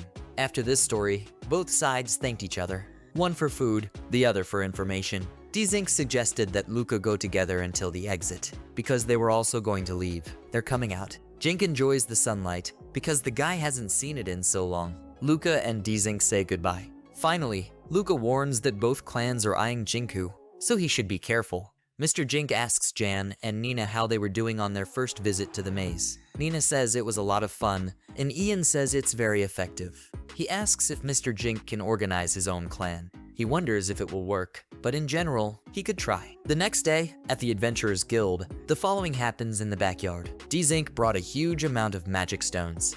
Mona nervously says that this is too much and thinks that it will take a long time to count everything. She sees the orc egg she brought and thanks Jinka for it. He asks her what she thanks him for. She exclaims in surprise that most adventurers sell it directly to merchants. It turns out that the orc egg is being sold at a high price. Dzink thought he liked meat better. A man with a scar on his face appears and says that a young girl should not keep eggs. The man first named him. He asked Jinka if he was the rank. The man says that he is the head of the guild, and to win the dungeon with the boss in 3 days is quite good. The man says that Jink has completed the requirements for the B rank exam. He says that he will be the enchanter's opponent. Dan tells you that you need to withstand his attacks for a certain amount of time. Zink remembers while saying something similar. The guy tells Mona that he's not sure he can handle it. The girl replies that even if he fails, there will be no problems. Dan says he doesn't care what class or rank a guy is. Dzink reports that he didn't even think about it, and the man answers incredulously, saying that often young guys with great powers always try to show off. Jink says angrily that he won't hold back, but then you shouldn't blame him. Mona informs us that we can start the exam. Dzink asks the girl what to do with the magic stones, to which she replies that they will find a use for them. The guy is in the Hamel branch in the arena. He is wearing, for example, bracelets, a necklace, a few rings, an enchanted cloak, and more. Jink realizes that he has too much physical strength to test his stamina. Dan tells Jinku that he can use defense magic or a sword. They start. The tired man says that he heard that Jink defeated Snow. Now he understands how. He admits that the young man made him very tired. A tense Jink realizes that he was aiming at the wrong places and collided with the sword. Dan tells Jinku that he was out of breath himself and decides that he should have hurried. Due to the incorrect position of the swords, they crossed in one place. But Dzink managed to hit a few times properly. It was just a defense, not a violation of the rules. A disgruntled Dan reports that he lost, and the guy passed the exam for rank B.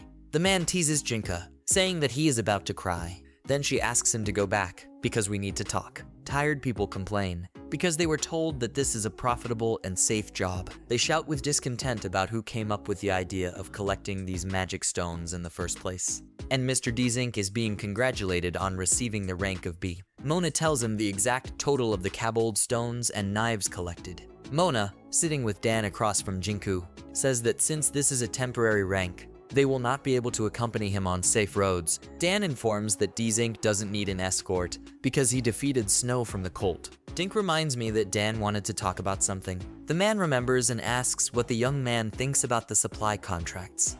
Jink replies that he hasn't thought about it.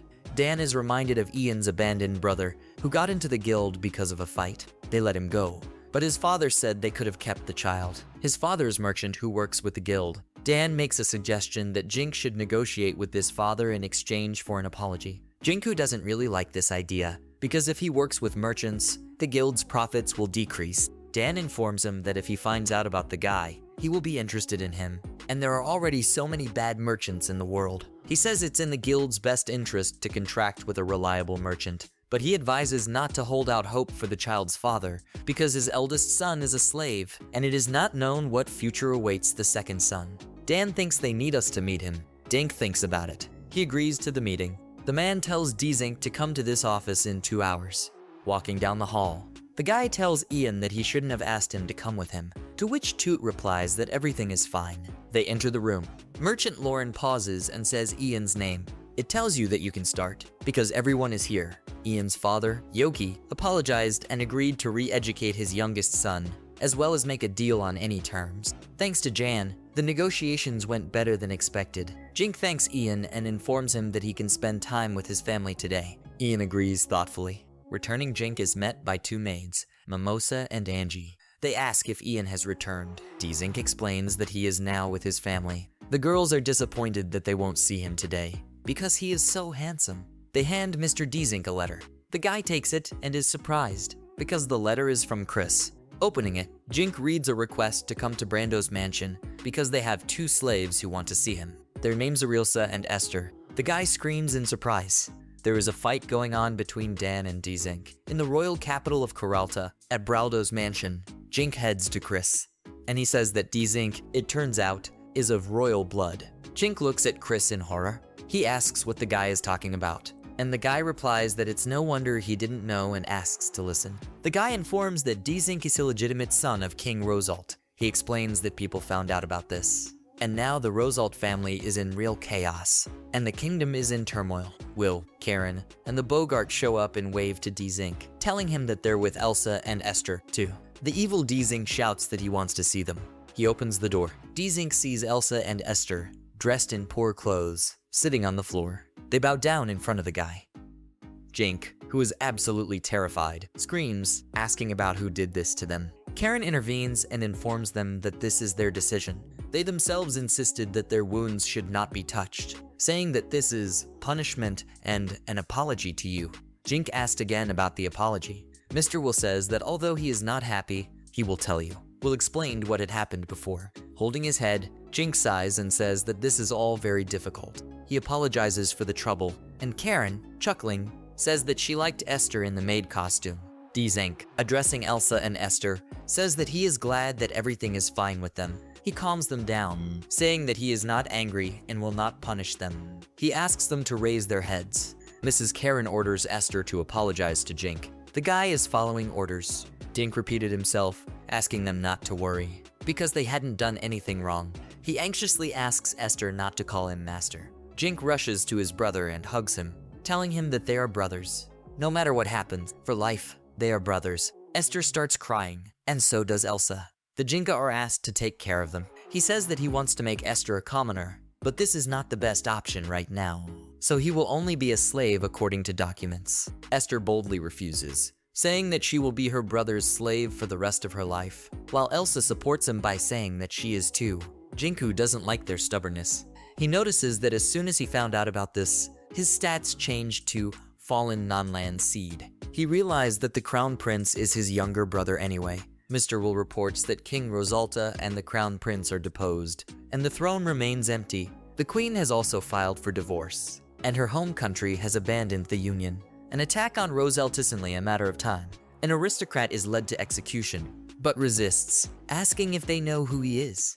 He screams in horror that he is in Nanland, in the royal capital of Ruth. The dungeon is given permission to enter. A hungry man with a collar sits in a dungeon. The order to sit still sounds. In the royal palace of Rosalt, the heir is aggressively questioning why they want him to stay in his chambers until there is confusion, since he is imprisoned. The king enters the room. The heir was delighted, called out to his father, and asked why he should be here. The man, with furious anger in his eyes, hit his son. He shouts that if his son hadn't talked, nothing would have happened. The surprised son asks why his father hit him. He shouts that he does not need such a son and continues beating. The heir dies. The king is horrified. He does not understand what is happening and wonders about it. That's really how it's going to end. He blames Jinka for everything and wants to kill him. The desire to kill the guy increases. These thoughts fill the king's head. Dzink asks Esther if this armor is suitable for him and explains that he took it with him when he was driven out of the city, but it has a low level. Esther gratefully replies that everything is fine. Nina and Jan are asked to keep Esther in the maze. Dzink says that Esther needs to reach such a level in order to win on the lower floors. Ian wonders if it's normal for a young man to fight orcs right away. Esther advises not to worry. He says that when he was in the Nanland family, he hunted monsters with the guards, and on his way to Call, he hunted low-rank monsters. He's about to say that Karen ordered him to fight in a maid costume. However, it falls silent. Since the aesthete has wind magic, Jinx suggests increasing the level of magic, mana, and Sujutsu. Nina asks Dzink if the aesthete will need to drink a lot of potion. After receiving a positive response, she says that he will also have to experience humiliation. Dzink notices that it's time to go to the maze in Hamel, and Mimosa, Angie, and Elsa will look after the house at this time. Elsa exclaims that you can rely on them. Esther says that she feels something is wrong and advises you to refrain from leaving the mansion. Mimosa and Angie ask you not to worry. They take out huge swords with the words that if anything they will use the enchanted weapon. At this time, a surprised Elsa watches them. Arriving, Dzink and Esther enter the room where they are sitting across from Mona. She meets Esther, and Jink warily asks Mona if something happened while he was away. She responds positively. The manager asks the guy if he knows about the named monster. Dzink replies that he has indeed heard of it. Sometimes in this world, a dead soul can become a monster. A person who utters the right words turns into the named monster, and can sometimes retain memory and intelligence. Dzink begins to guess and says that this can't be happening. Mona responds positively. She continues by saying that the orc general that Jink killed turned into a named monster. The young man stands dumbfounded. An enraged monster wants to kill Jinka. The guy realized that the general from the boss is the named monster. Jink asked Mona if this meant that his difficulty level had increased due to the acquisition of a human mind. The girl sighs. It tells you that it's weaker. This happened because the thoughts can be predicted, because they are predictable.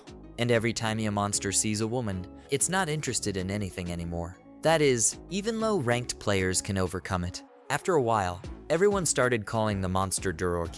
The problem is that the 15th floor has become too light, so by the 16th floor, queues are already piling up. Mona continues, saying that this leads to an influx of inexperienced adventurers to the lower floors and conflicts between factions, but more and more people do not return from the maze. The situation is not easy for them right now. The girl ends her story with a request for help. Jink replies that all he can do is use enchantment, but the main thing is not to overdo it. Happy Mona thanks the guy. On the 15th floor, Esther uses an air cutter to fight a monster. Then the young man uses a water balloon. Ian notices that Esther is getting better at using magic, and they are getting faster at defeating them. Esther thanks the young man. Esther, beaming with joy, says that it was a good workout, and he became stronger. Jink replies that he hoped the attack power would also increase, but the level didn't go up much due to the use of magic. Nina, meanwhile, is interested in something else entirely. She wonders how Esther still doesn't want to go to the toilet, despite the fact that he also drank a lot of potion. Dzink understands what she thinks about this, but the young man knows that Esther is used to putting up with it, because he comes from an aristocratic society. Esther had raised his level enough, and the boys had rested enough, so Dzink decided that they should go down to the lower floors. Esther replies that to do this, they need to defeat the orc general Durork. His brother explains that the monster may be weak, but it stinks. Dzink also says that in extreme cases, he will attack it himself. He thinks that Nina should not be involved in this, because Durork likes girls. Arriving on the 15th floor, the guys meet with an orc, who for some reason shouts that he will kill Dzink. A surprised Esther asks why the monster said his brother's name. Dzink explains to the others that this is the reborn Elliot. Jan asks Jinka if he knows him. The young man responds positively, adding that Elliot is far from the nicest person. Meanwhile, the orc is advancing on the boys, repeating that it will kill Jinka. The guy confidently shouts to the monster that he will defeat it. After that, it launches a fireball. An attempt to try out this magic is unsuccessful. This does not cause any damage to the orc, because the guy only has the first level of fire magic. The monster's pupils turn into hearts when it sees a woman. That is, not quite a woman, because this is not Nina, but Esther young man who looks like a girl. Dzink is no longer interested in the monster.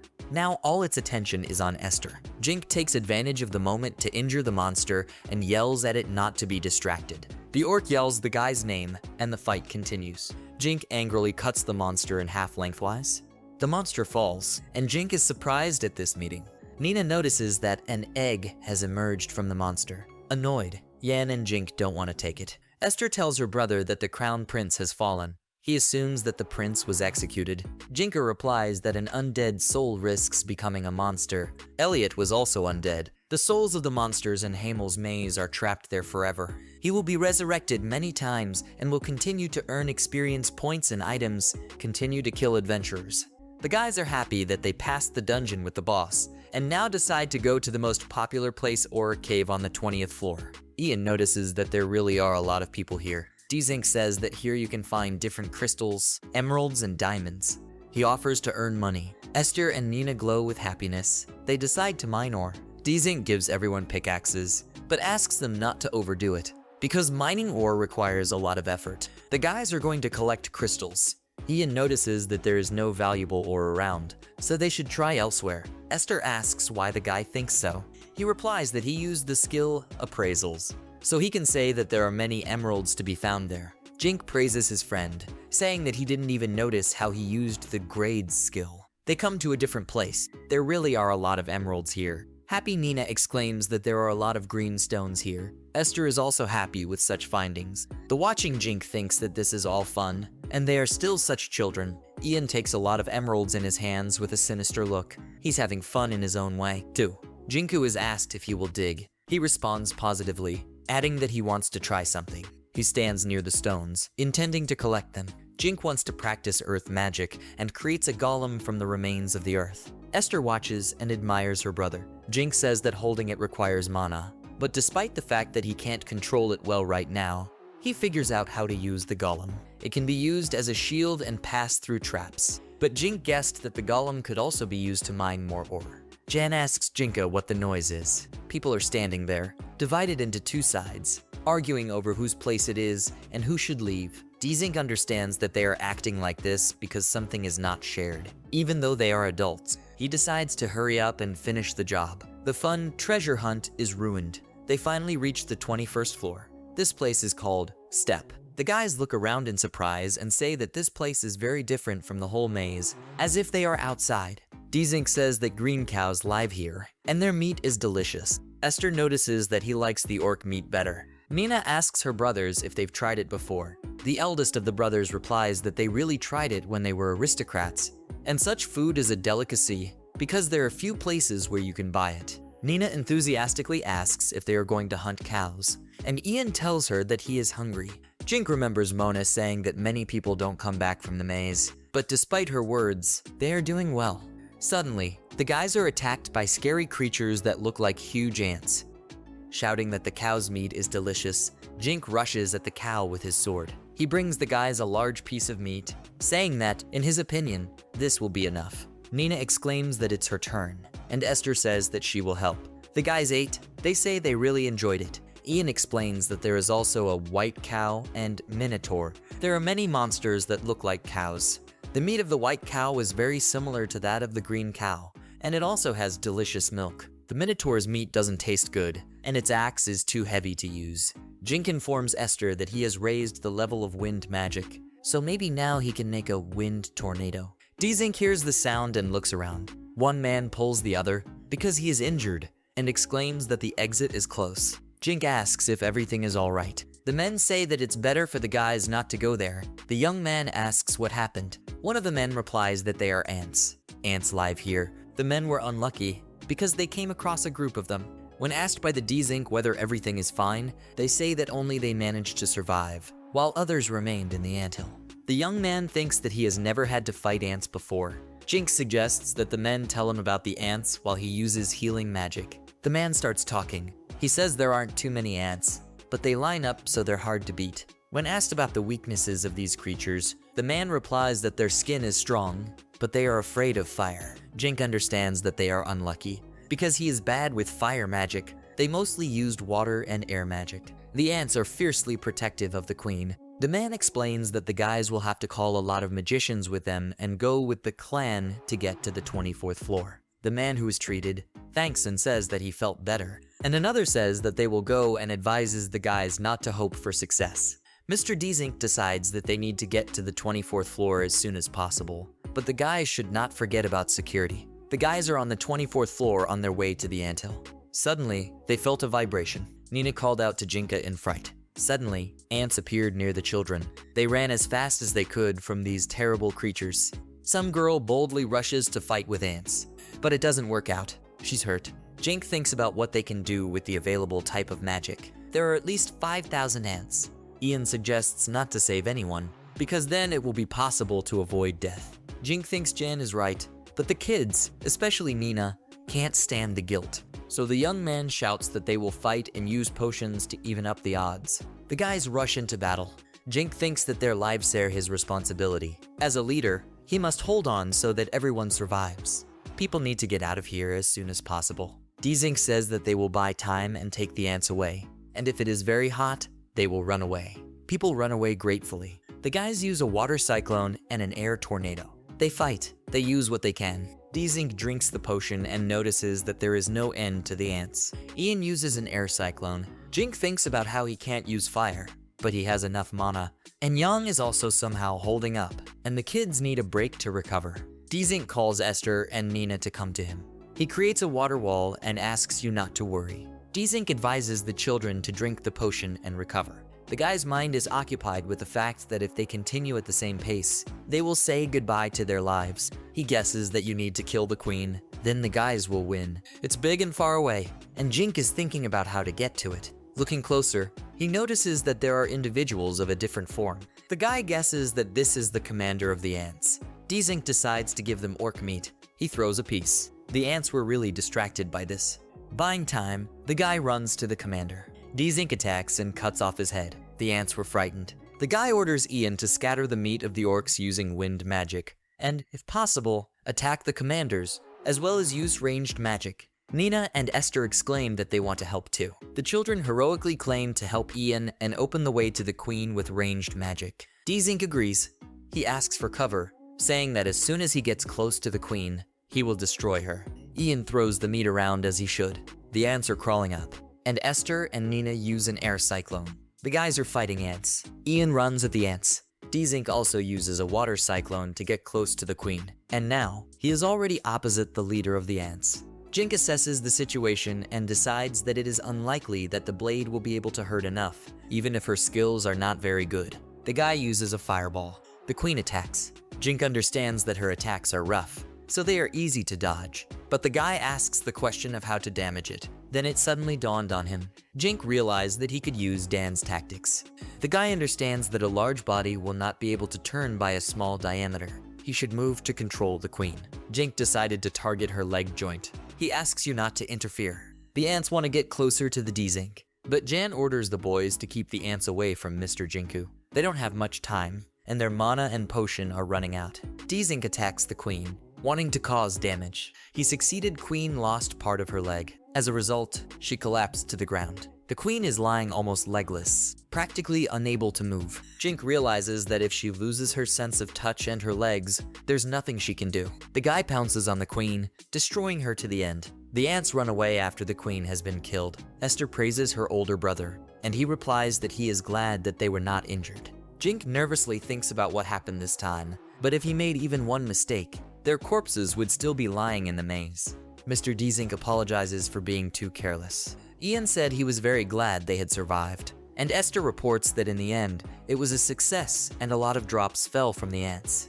The guys decide to collect all the things with the help of wind magic and return outside. Esther asks her brother if he will get a temporary rank for defeating the rank ant queen. Dzink doubts it, because it's too fast. He did defeat the queen, but only one. A few days at the Gamel branch of the Adventure Guild, Jink realized that all he could get from the guild in the end was a lecture, that he had risked the enchanter's life for nothing.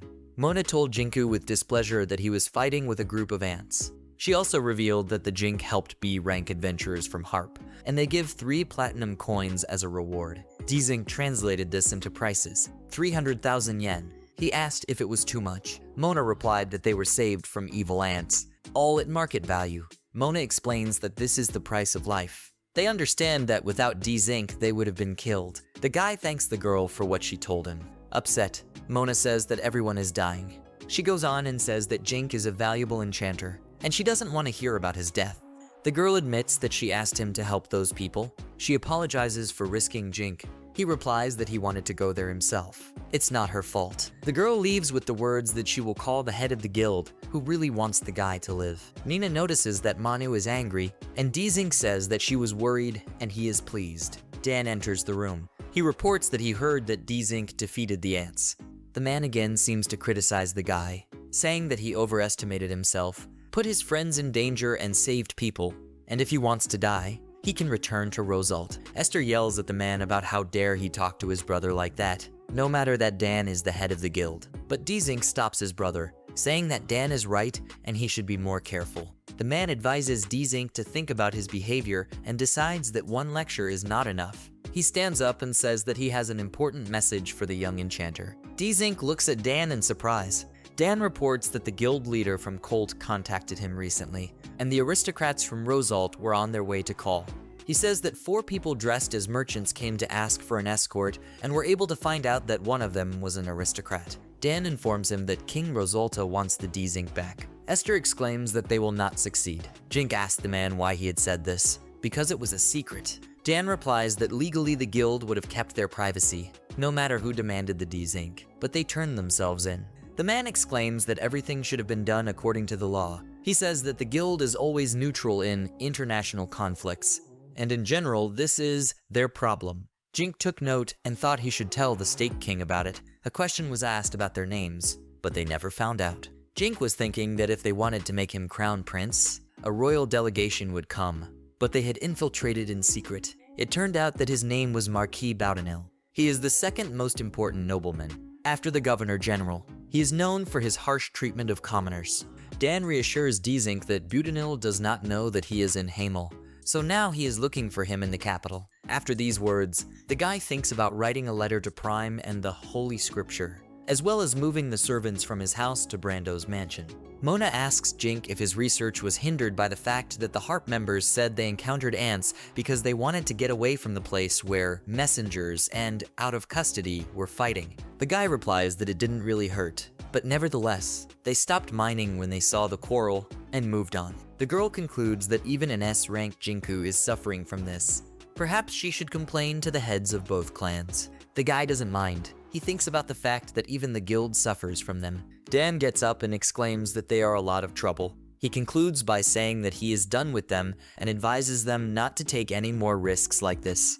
Meanwhile, in the Messenger clan's house, an evil man with long blonde hair drinks alcohol straight from the bottle, asking aggressively about who the enchanter complained about. They can't ignore it, because it's not a weak clan, but S-rank. The man keeps shouting that there aren't enough people in the 4th squad, and he can't order Harvard back. After all, he went with the 3rd squad to the labyrinth. and if he finds out about this situation, then everyone will be bad. The man concludes that something needs to be done and advises the others to stay away. He asks not to contact out of custody until Harvard returns. Meanwhile, in the house of the out-of-prison clan, the man at the head of the table says that the guild complained about their clan and the messengers because they interfered with the Jinku. He explains that he doesn't care about territories because there are more important things to do. With an intimidating look, the man reports that the Nadzar kingdom has ordered them to kill the Dzink. Out of Prison is a large adventurer clan located in Hamel. Their leaders from the neighboring country of Nadzar sent scouts to Kal. The man goes on to say that Princess Melissa is finding it increasingly difficult to bring her son-in-law to Nadzar. After all, Elliot had banished the Dzink. He says that the guy will be difficult to bring to Nadzar. He will stay in Kola, which is a big threat to their country. The participants of Out of Prison decide that the Dzink should be killed. The man who sat at the head of the table decides that he will kill the Jink himself, because all enchanters are quite capable. He will disguise himself as a member of the Messenger's clan, and if something goes wrong, the Jink will assume that they are messengers. Besides, then the relationship between the guy and this plan will worsen, and this will harm the Kul Kingdom. A few days later, Jink says that thanks to the battle with the ants, they have greatly raised their levels. Ian's wind magic level exceeded 100, and the level of Dzink's radar has risen. He explains that the enchanted items he gave them turned out to be very useful. Then, Dzink is happy to announce that Nina is 13 years old, and she proudly tells Esther to consider her an older sister. Dzink says that they have become stronger, and you can go to the 26th floor, and when you reach a safe place, the ants will no longer bother them. It gets cold on the 26th floor, so Jink bought some warm clothes for the kids. Surprised guys put it on. There are no special differences in the climate of Aralzalt and Kota. There are no 4 seasons, as the climate is temperate all year round. The guys decide that this time they will not extract minerals, but will focus on the level. They're on their way. Once on the 26th floor, they realize that it's too cold for them. Dzink suggests stopping the wind and raising the temperature. Dzink creates an air curtain and tells the guys not to waste much time, because in the dungeon with the boss, there will be no time for long breaks. He shouts that we need to hurry, even though it is difficult. Ferocious tigers are coming at the guys. The fight begins. Jink uses water arrows, and Yang uses an air cutter.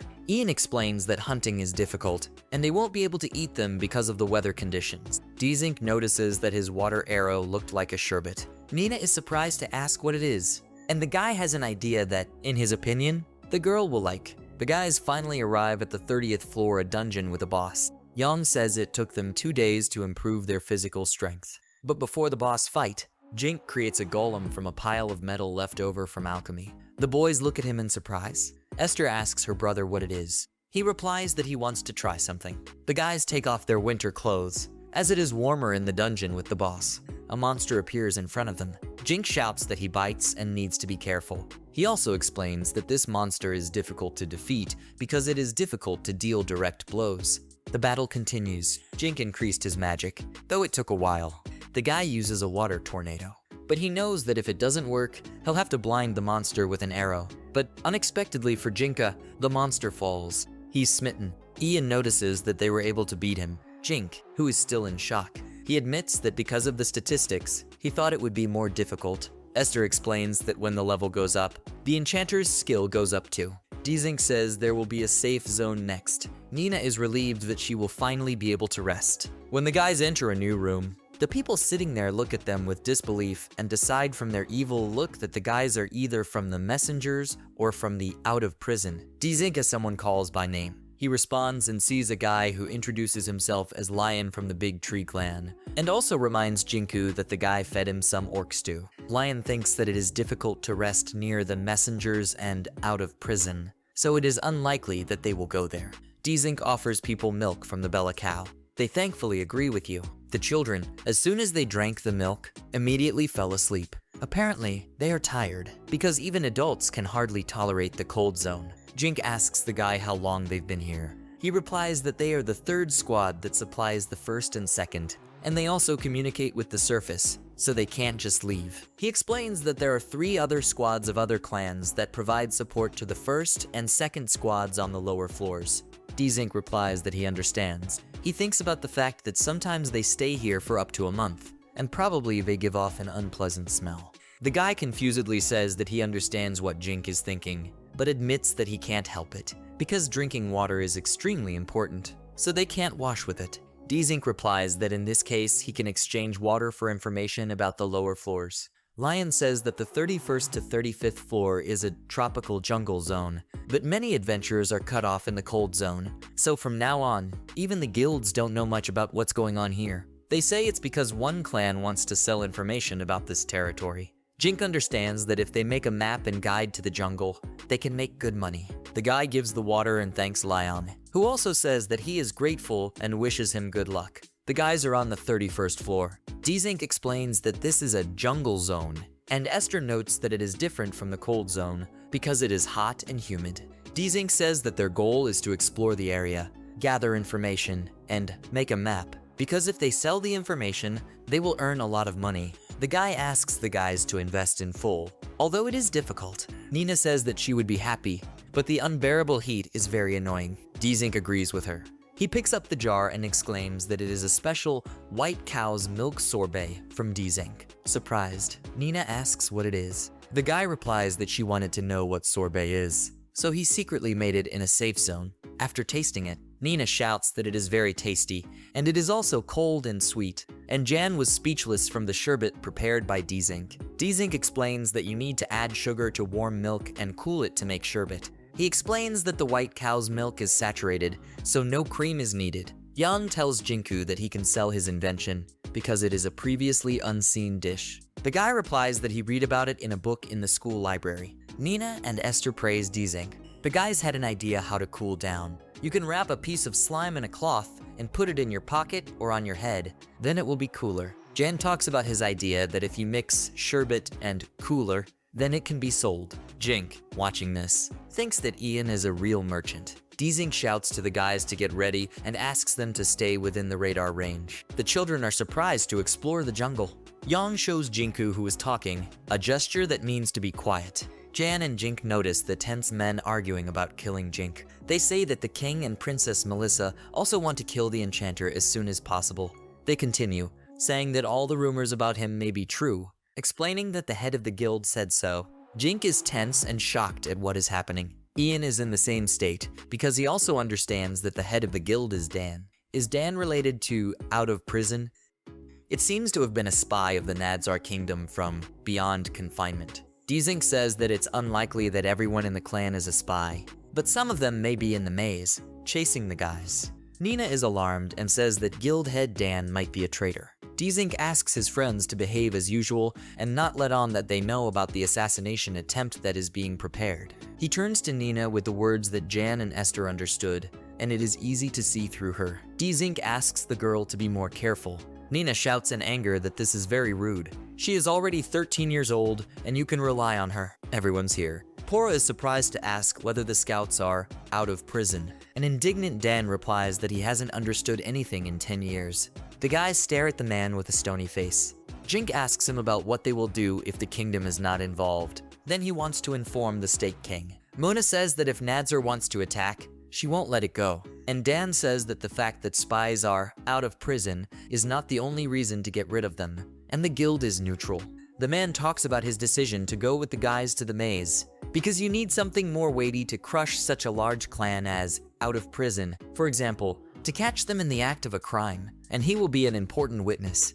Jink thinks about why Dan wants to go, but in the end, the guy agrees to go together. Dan is once again asked if he really doesn't know anything. The man responds positively with regret. Esther says they will go together, but they need to get food. Dan asks Esther if he doesn't trust him, and says that if he does, he won't get in the way. He tells me that he's already on his way, and they'll be leaving tomorrow. As he walks, the man thinks that he has entered out of prison, as if addressing his brother. His brother had suggested it to him once. Dan would like to be like his brother. The tired Dzink said that the letter for the king was finally ready. Opening a drawer, he took out a truth serum. It's a medicine used by the Goglin family, and he took some with him before he was exiled. Maybe this day has come? Jink decides he should do it, but Jinkiro's feelings get in the way. But still, the guy understands that you need to act, because the life of the aesthete and others depends on it. The next day, everyone is assembled. Jink said it was usually crowded, but thanks to Dan, they were able to get through. The man tries to disguise himself with the words that out of prison can recognize him. Giggling, Jink says that if Dan had worn a wig, it would have been better. Jink gives Dan a bracelet, despite the fact that the man is already rank A. The guy says that the bracelet is enchanted for physical strength. Dan thanks him. Dan in disguise declares that he is ready. Jink says we need to hurry up to the 15th floor first. Already on the 14th floor, Dan gets tired and asks if they always go through the maze at this pace. He asks us not to rush, because Usya is already over 40. Dzink informs them that they will meet with Out of Prison next, and it's time to make a stop. Nina has set a beautiful table. The guys eat and praise her, because they are delicious. Dan sits apart and gets mad at them. Jink asks the man if he likes surprises. He pulls out a jar of truth serum and explains what it is. He says he wants to use it on all participants outside of prison. Dzink explains that the truth serum must be mixed with water. The guy says that when they drink, he will challenge the man. Ian and Esther are confused. Jink goes on to explain that they will do so much until everyone is drunk. But the young enchanter says that the serum is concentrated, and how much it needs to be diluted, he does not know. So he is going to experiment. Esther shouts at Zink not to do this, because if he drinks the wrong dose, he will feel bad. But Dzink replies that Out of Prison has an antidote, so they will help to move away from the serum. The guy says this is the first time he will drink it. He adds that if Dan wins, Jink will give him 1 platinum coin, and he can eat the same food with them. The man asks if the guy is sure, because this is not a toy. Jink seriously replies that Dan is the guild leader and has something to do with Out of Prison, and they can't trust the man because they don't know enough. Dan understands what's going on and asks them again if they think he is related to this clan. Dink responds positively, even if it's rude. A disgruntled Dan glares at the guy and asks him not to underestimate him, because he can drink anything. The guys are standing next to Dsinka and Dan, who are drinking whey. They keep drinking it. With an angry look, Dan chuckles and asks the guy if he wants more. Suddenly, the man begins to hear voices accusing him. His condition is getting worse and worse. He finds himself in some place, standing with his feet in some black liquid. There's something strange about this place. The tree root-like thing begins to grow on his legs, and later on his entire body, reaching all the way to his face. It sounds like an appeal to Dan, as to a brother. The voice asks why Dan didn't stop him, and he died. Suddenly, a terrible face appears in front of the man's face, yelling that something happened because of Dan. The man understands that he really should have dissuaded his brother, but he was very happy to be a participant in Out of Prison. The man's thoughts are occupied by the fact that he was sorry to part, but he was happy for his brother. However, after a long time, they met again, and the participant of Out of Prison was disappointed. Dan was informed that his brother had died in an accident while exploring the maze. Talented members of the out-of-custody stake often go missing, but Dan thought it was a rumor, and Jink convinced him otherwise. Out of Prison has become too big a clan. It won't be able to do anything. The terrible thought that many people had died because of him literally captured his head. Thanks to Jinku, he accidentally found out about the crimes outside of prison, and this time decided that he would not run away. Dan shouts that he won't let them die, won't let Jink and his friends be killed. The man opens his eyes in horror. He woke up. When Dan gets up, he says that he lost consciousness. The guys look at him with fatigue and sadness. The man asks if he did something stupid under the serum. Suddenly, Jink falls to his knees and begs Dan's forgiveness for what he did. Esther also apologizes. The man replies that he is to blame, because he withheld information about Out of Prison. Realizing that that theory turned out to be wrong, the guys think about what those words mean about what the guild had said. Dan asks the question of whether they actually said so. He says he doesn't know anything about it. Dzink suggests that perhaps someone from the past is connected to this clan. Suddenly Dan remembers something. He says that 5 years ago, a member of Out of Prison took a test to increase the rank and left him a big scar. Dan says he remembers his smile, but until that moment, the man didn't even think it had anything to do with it. Dzink informs them that they have no choice, because they need to find the killer and find out everything. The empathy gift is a rare ability that can be used on an opponent who has been severely wounded in the past. It can be used once every 10 days. Because this ability consumes a lot of mental energy, you can use it to interact with your opponent's thoughts and feelings, as well as find out all the information about them. At this time, something was happening in the jungle area. The out-of-custody contestant yells something. Others realize that he was trying to get inside the head of the guild leader. One of the participants asks if someone has found out that they use empathy. Others ask how this is possible. He replies that the guild leader may have attacked mentally. The participant is annoyed there that it looks like someone found out about the plan to kill Jinka. He orders to gather all the assassins in the maze because they must kill the Jinka. This participant asks another person to calm down the one who tried to get into the head of the guild leader. He is very angry that they were somehow able to attack instantly. Suddenly, wyverns appear above the participants of out of prison huge creatures that resemble dragons. Everyone is shouting for him to get up. The main one among them shouts to one of the participants that they need to leave Jay and leave. He resists, because Jay has an important gift, sympathy, without which they will not be able to steal information from the head of the guild. The main one shouts that his opponents would have destroyed him anyway. They end up running away, leaving Jay alone. The guy who is left alone starts crying, his eyes covered by the hood all the time. While there's a wyvern behind him, it grabs Jay with its mouth. Other members of Out of Prison, who were previously with Jay, run away in fear because wyverns are also flying after them. Jink and the others arrive at the 26th floor. The guy says it's as cold as ever. They decide to do everything as they did last time. Dan, shivering from the cold, insistently asks Jinka to summon the monster. However, the guy doesn't understand what I'm talking about. Dan says that you can summon a monster that is resistant to cold and can pull a sled. It's also the most sensible idea to summon a fire monster that looks like a salamander. Jink replies that there is nothing he can do. An exasperated Dan asks about how they passed this level back then. The young enchanter explains that he first made an air curtain. He does it now, gives everyone lanterns for heating. Jink continues, saying that physical strength and fire will do the rest. Dan asks if the guy is serious. He replies that the level of fire magic has increased, so now he is doing better.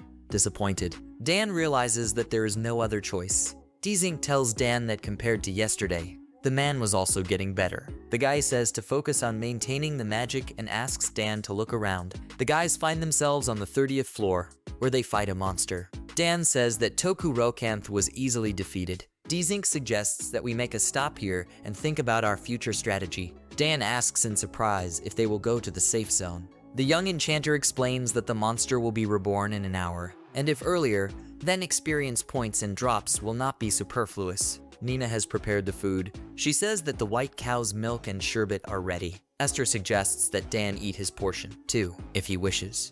Dan replies that Esther is still growing up and he needs to eat. The man asks about the future plan, to which Jink replies that they are going to explore the tropical floor and lure out of confinement. He explains that he has already explored it, and the guy was wondering if he could use the local territory. Dzink explains that because of the trees, visibility is poor here, and the enemies can't see anything either, so it's worth improving the radar skill.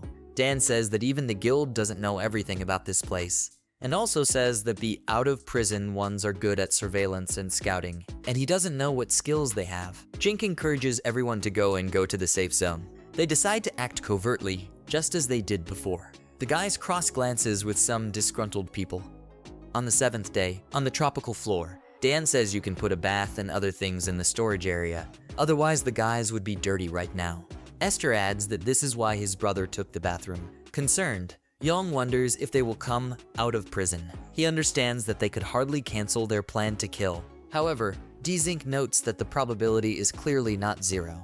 The guy thinks about the fact that he was distracted for a week and now does not feel like himself. However, thanks to vigilance, his radar level has increased. He decides to check it out and puts on a lot of jewelry. To Dan's question about what the Jink does, the guy replies that these are all accessories that are enchanted for radar. He explains that he can detect anything over a large radius. Dzink asks the guys to be with him, because as long as he uses the skill, he is unarmed. The guy focuses and the space around him is filled with light. The guy sees and feels the location of living things, as well as their mental state. Trees appear before his eyes, leaves, mushrooms, frogs, and finally members of the clan. Dzink explains that at the entrance to the safe zone, there are 4 people from out of custody. They blocked the passage so that the guys could not leave, and the people they saw earlier are not on this floor. They were monitoring the situation. Dzink reports that the murder plan is still in progress, and Dan suggests that their conversations may be overheard. The guy says that this requires the hearing skill. To test Dan's theory, Dzink suggests saying bad things about Nadzar. After another check, the guys found out that out of prison most likely follow them with their eyes, and not with their ears. Dzink looks wary. Nina asks him what's wrong. The guy replies that the clan's thirst for murder has increased. Dzink says what needs to be done according to his plan, because they keep their distance and follow the guys. The guy thinks they can dress the clan. A young enchanter offers to make a bait out of it. Ian says that he and Nina will pretend to be in love, thus catching the participants out of prison. And Esther asks Dzink if this idea is dangerous, because he is very worried about his brother. Dan doesn't want to admit it, but he does it anyway. He admits that thanks to the enchantment, if Nina raises her level, she will become stronger than him. The guy's strategy is that at the beginning they pour water, pretending to train water magic, and it contains a poison that was developed by the non-land family, which, when evaporated, releases a gas that reduces thinking abilities. Of course, the guys first drink the antidote, but there is a problem, which is that this substance has a slight smell, so Nina prepares food to kill it. The guys spread this smell using wind magic. They just need to wait for the appearance of the clan out of prison. Nina admits that she is also afraid that people from the clan want to kill them, and to protect the guys, they will have to kill the participants of Out of Prison. Dzink understands that killing a monster and a human is perceived differently, especially since Nina is not from an aristocratic society, but from a village. He reassures the girl that their goal right now is to capture them alive. The guy asks to leave everything to him, and she just needs to defend herself. A happy Nina thanks him and exclaims that she will try too. All set, Dzink decides it's time to start. Nina feeds Jinka with a cute look, and he exclaims that her dishes, as always, are very tasty, adding that he would like to marry her right now. Watching this, Ian chuckles, Dan looks dumbfounded and asks what they're doing, and Esther is silent and looks surprised. Ian says he's also using radar now, so he can hear everything perfectly. Dzink hugs Nina, touching her cheek, and says that not everyone can eat delicious food and take a bath while in the jungle, and they haven't seen women for a long time. It looks like the clan has already noticed Mr. Jinka and is approaching. They are full of anger, hunger, and envy. Because of the spilled water with the substance, they began to think hard. This will help the guys. Dan is surprised by this idea, but still comes to the conclusion that it serves them right. Nina gently wipes Jinka's face, saying that he has sauce on his face. He also whispers to the girl that the clan is here. The guys jump out from behind the bush, intending to attack them from the rear. Scary people appear and shout at Jinku to stop showing off. They threaten to take his food and the woman. Nina and Jink look at them warily. People are advancing on Dzink with the words that he is finished. They rejoice and shout madly that they will finally kill him and get out of here. He realized that Jink and the others hadn't noticed their attack yet. People are shouting that they don't need to touch Nina, because they will still need her. They also say that Dzink has a pretty face, and they will need him too. Jink is outraged that the poison has caused them to lose their minds so much. People are attacking. Jink begins to fight them. He uses a fireball. Nina gets into a fight and cuts one guy's leg open. He screams that he's in pain. One man grabs Nina and pins her to the ground. Dzink notices this. A man with a furious look advises the girl not to resist, because she needs to be punished. He also says that Nina can blame Jinka for everything, because it's his fault. Dzink is going to help Nina, but she asks with an uncharacteristic serious look not to worry. She kicks the man in the groin area and throws him away, calling him a scoundrel and knocking out 2 teeth. The girl screams in horror that he is a nasty pervert. Meanwhile, another guy is about to approach her, but she knocks him away with a water ball. Nina doesn't stop there. She grabs him by the head and knocks him right in the face. She bravely fights with the men, ordering them not to approach. Watching this, Jink realizes that Nina can also frighten.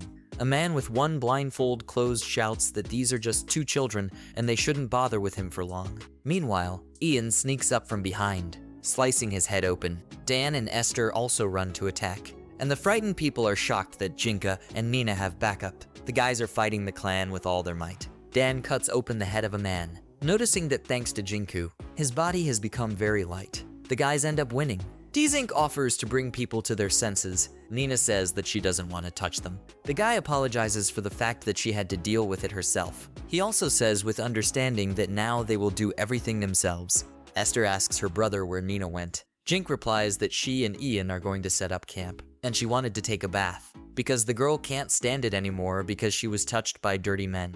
Dan is not surprised, because he understands that this is a shock at her age. Conscious people are sitting in front of the Dzink. The guy says that he has a lot of questions, but if they are answered honestly, they are easily done. He sips them some truth serum and tells them to drink it. The man in front of whom he was holding out the jar spits at D-Zinc and shows his disdainful attitude with rude words. But Esther comes up to them and stabs the man's leg with a sword. He screams in pain. D-Zinc asks his brother what they will do with the man's taciturnity, suggesting that they tear off the fingers one by one or put out the eyes, because the most important thing, according to him, is to leave the tongue so that it can speak. The people around them got scared and started shouting at the guys not to do this. D-Zinc explains that they are dealing with the Nanan family, and has been taught torture since childhood. The guy says that they hurt so that the person does not die quickly. Gina asks how many more there are, but there is no response. So the guy goes up to one of the clan members, puts his hand on his head, intending to do something.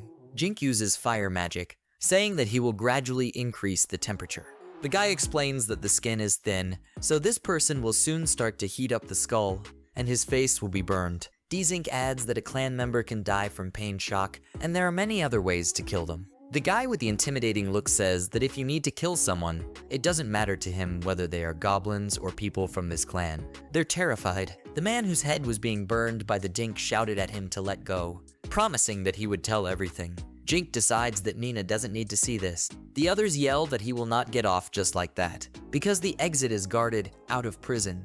Dan with a stern video explains to the members of the clan that they have become traitors to the guild, and after leaving the maze, they will be judged, and their clan will be destroyed. He says that they will be tortured and then executed, and in order not to worsen the situation, they should remain silent. The interrogation continues. Thanks to the efforts of D-Zinc, the participants of Out of Prison stopped being indignant. Apparently, they are not brave enough to sacrifice themselves for the sake of the Nadzar country. It turns out that this clan was created by the Kingdom of Nadzar to scout and rob the stake. Items obtained in the maze were sold in bulk to the merchant Nadzar, who is also a scout. They are encouraged to attract good adventurers to their side to reduce the power of the stake. They are killed after completing tasks. A man with a strange hairstyle and a scar on his face says that with the gift of sympathy, they followed the thoughts of Dan and took information from there. However, due to his mental attack, Jay, who was trying to follow the man's thoughts, went crazy. D-Zinc wonders when the out-of-prison contestant entered Dan's head. The young enchanter remembers the truth serum and assumes that this mental taka occurred at that moment. Dan asks the man with the strange hairstyle if Jay was hurt, and, swinging, aggressively asks if it's his fault. Dan hits himself. D-Zinc tries to calm him down, saying that he was too relaxed, and now people can only be judged, because everything is already over. The man apologizes. If you take people upstairs, then everyone will know the truth, and Out of Prison will come to an end. Dan asks how they can get them upstairs. Jink, grinning, promises that they'll figure something out now. At this time, the following happens on the second floor. There are other out-of-prison participants who have coped with the Vervins. One of them tells the others that in 10 seconds it will be 2 hours. Another Vervain attacks them. One of the contestants asks if the guys from the second squad were caught, but the man is calm because he believes that his gift of prediction. He is not afraid of the enchanter. Golems carry participants out of prison, sitting in large cages. There are several people in each room. Dan, looking at this, says that he now understood how Jink wanted to use golems. The young enchanter decided to make 2 golem prisons, for those who immediately told everything and for those who resisted. The former have a blanket on the floor in a cage, and the latter have small spikes. The food is also divided into goblin meat with a terrible smell and delicious orc meat. Also, for those who immediately told everything, the guys add the medicine of the non-land family so that their heads do not spin. Thus, the second group of people envied the first. The team is destroyed. Jan notices that Jink has thought it all out, and the young man replies that although this is the second squad, but they are a rank, so if they did not do this, there might be problems.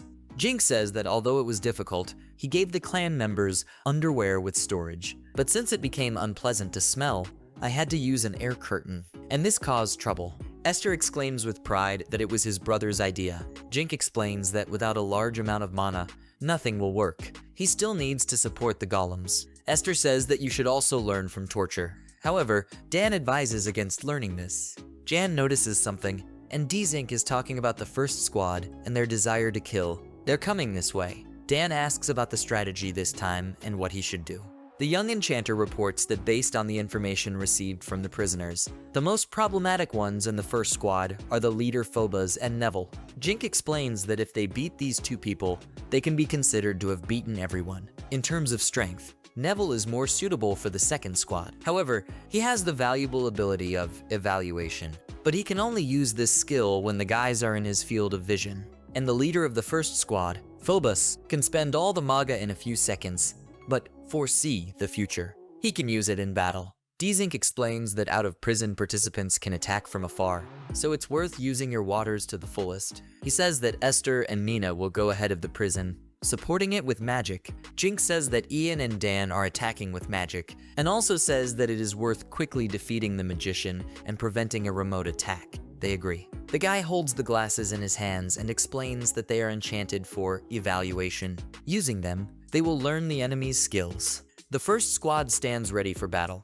It seems that the guild that is supposed to stay away doesn't support the enchanter. Dzink says that he knows everything from the second squad, and the first squad should give up right away. He explains to them that their slave life will be better if the clan members cooperate. The guys stand ready to fight. Phobos mimics Dzink, saying that he thought that he would get out of the maze and live in peace, and then he exclaims that the guy is finished. The Jink attacks, creating a large wave. The first squad falls. One of the participants starts to get up, but Dzink uses an air cutter. A disgruntled Phobos, wiping his face, says that he could have predicted this, but everything was too unexpected. The first squad goes into battle. Dan yells for them to attack. They fight. Dzink flies with his sword at Phobos, wanting to defeat him. However, he dodges every time. The young enchanter understands that his attacks do not work, because Phobos predicts them, and he also pretends to attack. Dzink points out that the second squad was right, because Phobos is really bad at fencing. The guy remembers about Esther and Nina. Discontented people from the first squad get close to them. However, all of a sudden, they drop. The children are left standing outside the prison. Phobos asks in surprise what it is, and a happy Dzink realizes that the plan was successful. It turns out to be jelly made from boiled slime, which he sprayed with a large wave. The first squad caught in a trap yells that it's not fair. Esther replies with a stony face that it's the one who wanted to kill her brother. Esther uses an air cutter, and Nina attacks with an air cyclone. Dan informs Jinku that they are done. Gina, who is fighting Phobos, gets the enemy drunk to see if he will save his friends. Nervous, Phobos thinks that if he turns away, the Dink will kill him. He is at a loss and has no idea what to do. The guys surround Phobos. He looks around in horror. Dzink orders him to use divination and asks what the man sees in the future. Exhaling, Phobos says that it seems. People sitting in cages shout that the man gave up too easily, and also that they will give any information. Esther speculates that they already have enough prisoners and witnesses, and these people, he suggests, should be tied to trees to be eaten by monsters. Dzink replies that they will still be useful. He informs Phobos that the best cage has been prepared for him. Phoebe is sitting in a cage. Dzink explains that they are going to the 30th floor, to the safe zone, and it is cold there, but the guy asks Phobos not to worry, because he will give him warm clothes. He thanks him. Jink also says that he will give him water, so he can drink as much as he wants. Angry people from another prison cell shout that they will remember this. The guys, along with the locked people, whose cells are carried by golems, go to the 30th floor. Ian informs them that they will soon arrive at the safe zone and asks how they will explain this to the other clans. Dzink offers to tell everything as it is, but there is a possibility of a collision with the scouts who remained there. He says that they should show everyone that this is how it should be, and it is also possible to make friends with other clans. Dan enters the conversation with the words that he will explain everything himself, because if he tells, then everything will be checked. Because he is the head of the guild, Jink thanks the man and asks everyone not to provoke other clans. Suddenly, an alarmed guy asks them what happened. The Leon of the big tree. They ran into him. Jink greets him and says it's a long story. Dan tells Leon that he will explain everything now. The guy understands that this is the head of the guild. The man says that Dzink was hunted outside of prison. Dan reports that they had to do this because the members of this clan are murderers and the main criminals are performers. People in cages wonder what will happen to them, while the crowd stands in front of them, watching. It turns out that there is a person from the third squad in the crowd. Phobos notices him. He guesses that he has disappeared among the other clans and, chuckling, realizes that the third squad will do everything for them. He thinks about how they can't let Jinku move on anyway, and this floor is their last chance. Phobos is nervous. Suddenly, Dzink turns around, noticing something. Phobos asks Dzink to take his time. The young enchanter shouts that they will also die. Phobos' head is filled with thoughts of the Dzink's death. Suddenly, the crowd of people turns to dust. This was done by the participant of Out of Custody with shouts that all witnesses should become ashes. He screams for the witnesses and the Dzink to be burned alive. People disappear screaming. Dzink creates a water wall. A member of Out of Prison is horrified to accuse the young enchanter, saying that he destroyed the honor of their clan. A tense Dzink wonders if this person is normal. After all, he burned his comrades and the participants of the Big Tree. Dzink runs at the man, who shouts words about making the guy die. The enchanter expertly cuts it with his sword. Gina walks away, and the man falls down, bleeding profusely. Dan orders the rest of the Out of Prison prisoners to be caught. We need to kill those who resist. Dzink asks Ian to heal the man, who agrees and runs to him. Nina and Esther are asked to help. The young enchanter understands that he was naive and did not think what a desperate person is capable of. And if he had foreseen this, then the Big Tree would not have been damaged. The man is lying in a pool of his own blood. Meanwhile, Dan is standing in front of two guys who convince him that they didn't know about the murder, even though they are from Out of Custody. Dan says that if they don't want to be blamed, they should help bring the others back up. He also adds that these guys should not go into the maze. The man says that it's better for them to complete quests that don't involve going through a maze, such as cheap work, disassembly, or cleaning. They say they didn't have any money and thank them. Sounds like a thank you for magic treatment and potions. Thanks to the guys and the Big Tree, no one died. Leon says that they can protect themselves because they are adventurers, and he adds that they also relaxed at this moment. Dan says that he wants everyone who was injured to return to the surface and become witnesses. Leon replies that they will help, because he cannot forgive outside of prison. He asks what they wanted to do with the stake. Dan, addressing the people in the cage, says that their sins have become even more severe and thinks about what kind of sentence they will be given. The man understands that they stole information from him, and this will have consequences. Everyone leaves. Dzink makes their movement more comfortable using the old strategy. Bound, Phobos shakes in his cage, looking doomed. A whole squad meets the guys and asks Mr. Dzink how they got there. He replies that it is good and thanks for your interest. Exhausted people in cages shout that they are alive. Dzink is asked whether the suspected participants are out of custody. Dzink explains that they said they were connected to the Nadzar country. He adds that there was a battle, so some died, but according to the guy, there are enough witnesses left. The leader of the squad smiles and says that they will take care of the prisoners and interrogate them. Jinku is asked if he wants to tell the guild everything tomorrow. He responds positively. Children are advised to go to rest because they are tired. Jink exclaimed that it had been a long battle, and they were exhausted as they entered the room. Happy Nina says that it is very pleasant to sleep on the bed, especially after the sleeping bag. Jink explains that everyone is now afraid of being out of prison, so where they are now is the safest place, and it costs 1,000,000 yen.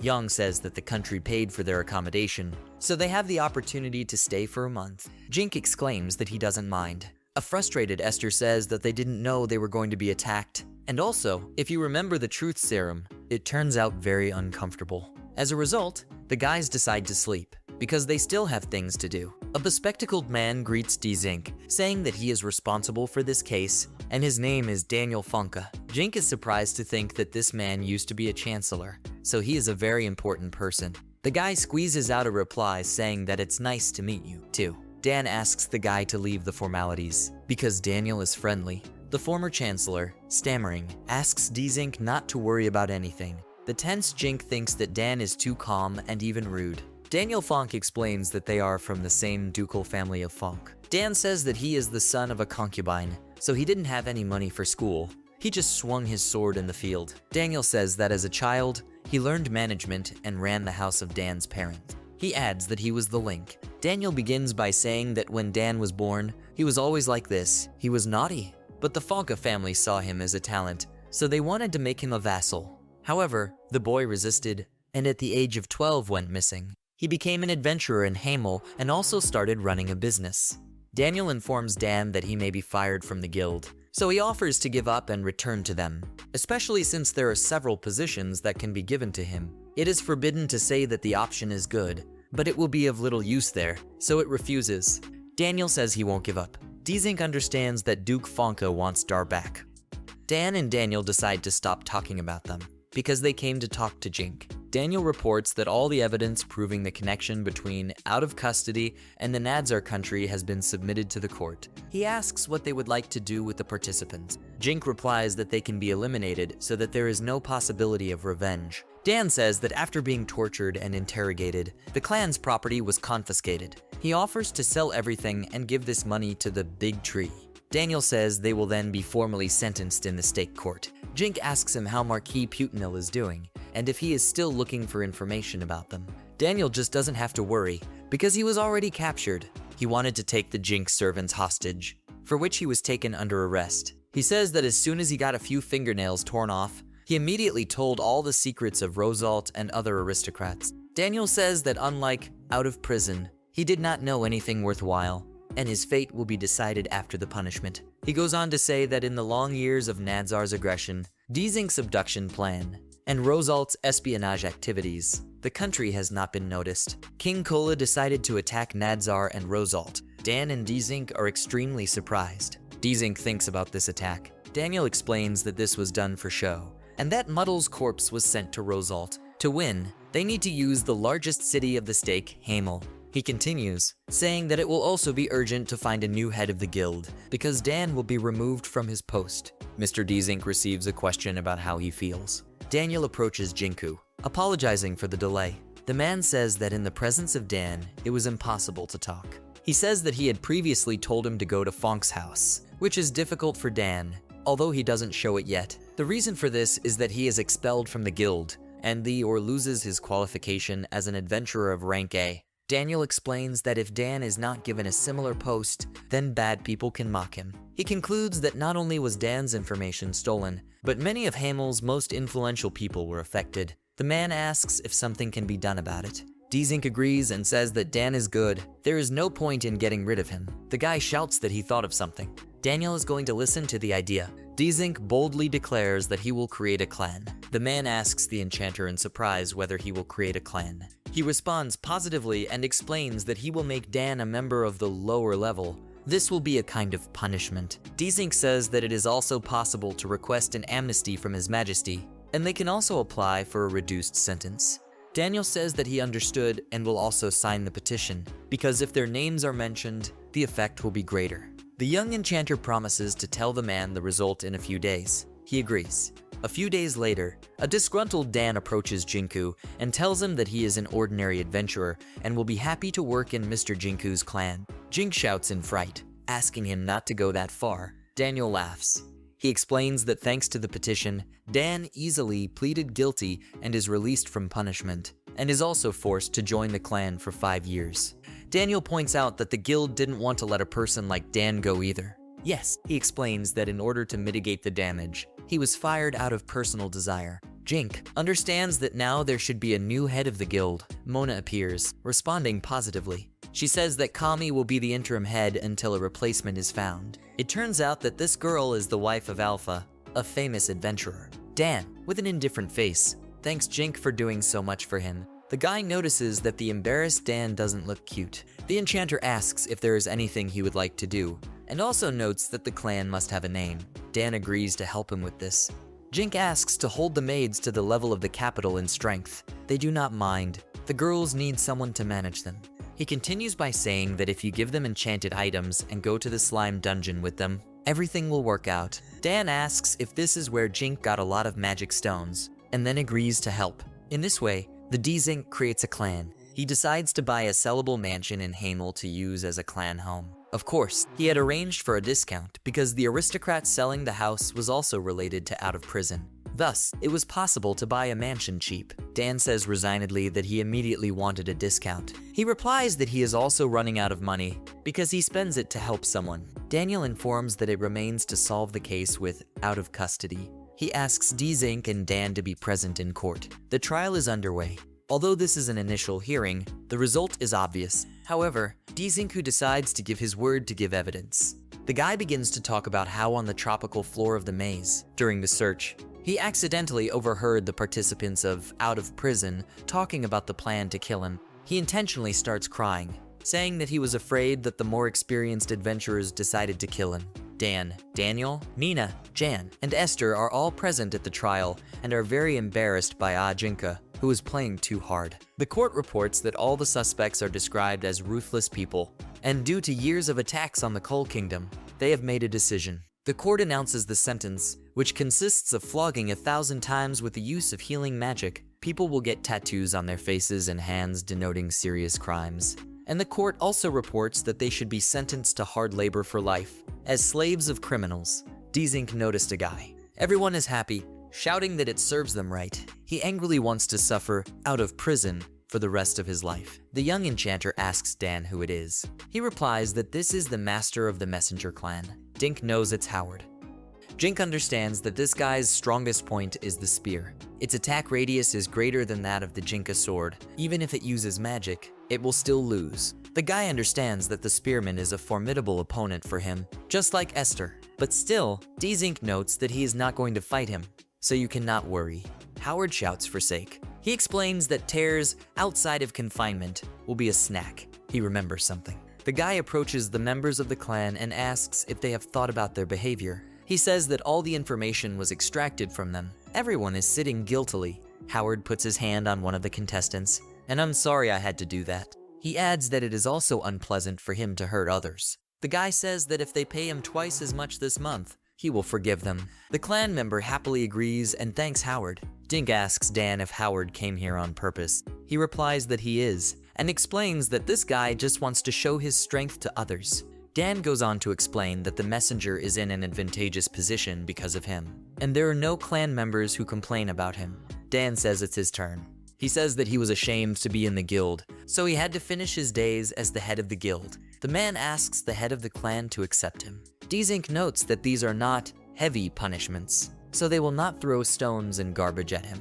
I inform you that if anyone does this, they will be arrested by security. Dan says that he understands and thanks Dzink. Dan's punishment begins. It consists in the fact that it is tied in front of the guild for everyone to see. This is often the way to punish those who have lost the trust of the Adventurers Guild. Esther asks her brother if something is going to happen. Dzink replies that it shouldn't, but he's worried that Howard is here, not in the maze. There's also a rumor that he is taking in former members of Out of Prison, so Jink gave Dan a ring that was enchanted with wind magic. He thinks Harp and Big Tree are involved, so something's wrong. Esther turns to her brother. Former participants of Out of Prison came here. They were recently punished by Howard. It is unclear what they are going to do. People take something out of their bags. They drew their weapons. Esther and Zink are horrified. A tethered Dan uses an air shield. At this time, all sorts of weapons are flying at it. Former members of Out of Prison shout that he is a coward for using magic, because he supposedly has to accept his punishment. Dzink addresses these people. He says that during the light punishment, it is forbidden to throw anything at the perpetrators. Jink says that according to the guild's rules, he can't resist such antics. He adds that they break the rules and go against the guild. They mockingly apologize and ask if it's too much to guess in the crowd. They explain that they are no longer affiliated with Messenger, because Howard fired them yesterday. Now Dzink understands everything. He replies that this is a good thing, because then the clan would have problems. The guy goes on to say that he understands that they are angry, but if the organization doesn't understand the rules, it calls into question their competence. They stand there, not knowing what to say. Dink remembers something. The guy says that he heard that recently people from the Messenger clan went shopping and bought up all the broken weapons. He asks if that's what they were throwing at Dan just now. They're nervous. They explain that it is a broken weapon that was taken for sale after leaving the clan. Jan suggests checking out what Messenger members have bought in stores. Jin says yes, but says it's not them, so you don't have to check. He explains that when scoring, their skills and all these weapons don't match. But if it was them, they could have been fined. As the men leave, Jink shouts after them to take the trash. The man thinks that Dan has always been very correct, so he thought that he could take advantage of this situation. Meanwhile, in the Messenger planning house, a man is beaten face first on a table. Howard angrily does so and shouts, asking if he had any other plans. He yells that he shamed him in front of Jink, and now Fonka has intervened. He says he won't be able to gather his subordinates. One of the messengers informs that not only the enchanter, but also the Duke and the weapon shop will support him. He says that if the messenger intervenes, they will be in trouble. Suddenly, Howard has an idea. He decides that he will torture the Jinka, getting pleasure from it. At the Jinka clan house, Yang informs the enchanter that there is news. He says he was banned from visiting a gun shop in the city. Dzink is shocked. Ian explains that he went and asked about the messenger, but everyone was scared and asked him to leave. He assumes that they were threatened. Dzink says that he thought Howard was stupid, but it turns out that this is not the case at all. He assumes that they want to cut off the restocking of our weapons and drive us into a corner, without the possibility of buying supplies. Ian reveals that weapons and supplies can be purchased through his father's Chamber of Commerce. Dzink agrees, because there are many large merchants outside of Hamel, and even the messengers can't reach everything. Dzink says that it is inconvenient to leave everything as it is. He wonders if he can make it so that the messengers cannot move. Jan suggests that the enchanter ask Fonk for help. Jink, grinning, says that Jan is a bad guy, and Jan humorously replies that he is still far from Jink. The girl who brought the tea sees this and asks in horror what that black aura is. 3 days later, it is said that in the end, the messengers were the masterminds. People standing on the street are actively discussing some topic. It turns out that Dzink asked Duke Fotka to spread gossip mixed with the truth. The guy notes that they did it together. It was originally a notorious clan, and due to the spread of embarrassing rumors, Howard is unable to go out into the city and gather people. Most likely, he is now sitting in the house, drinking alcohol. Also, the gun shop is now run by Duke Fonk's merchant, and the messengers are unlikely to be able to put pressure on him. The tool is made by maids using alchemical magic. One of them says it's very interesting. The guys decide to return to the city. Dzink reports that this is also the proposal of Duke Fonk, who took part in the ceremony of declaring war on the kingdom of Rosalt. Dan asks if he should go with the guy, since he is a member of his clan. Dzink explains that everything is calm now, but there is a possibility that the messengers will decide to take revenge. He asks the guy to stay in Gomel as a liaison, accompanying the guild leader. They stand and watch the city. Dan asks Jink if he is going to the war. The man says that the country will definitely want to borrow their power. He says that the enchanter saved him and helped a lot of people. But Dan still informs Jinku that despite this, he is still a child. Meanwhile, in the royal capital, Jink notices a lot of guards. They are in a military mood. The guy enters the room and hears an apology for being called out right after the test. Dzink replies that there is nothing wrong with that. He also adds that he wanted to find out more information about the war. The guy understands that everyone in this room is high-ranking people, so the dialogue promises to be productive. The king says that first of all, he has prepared a reward for achievements in solving the secrets of the clan beyond purgatory. He adds that Jink probably already received an award from the guild, but this one is from the country. The king asks the young man to take a look. The Dzink hold out a scroll.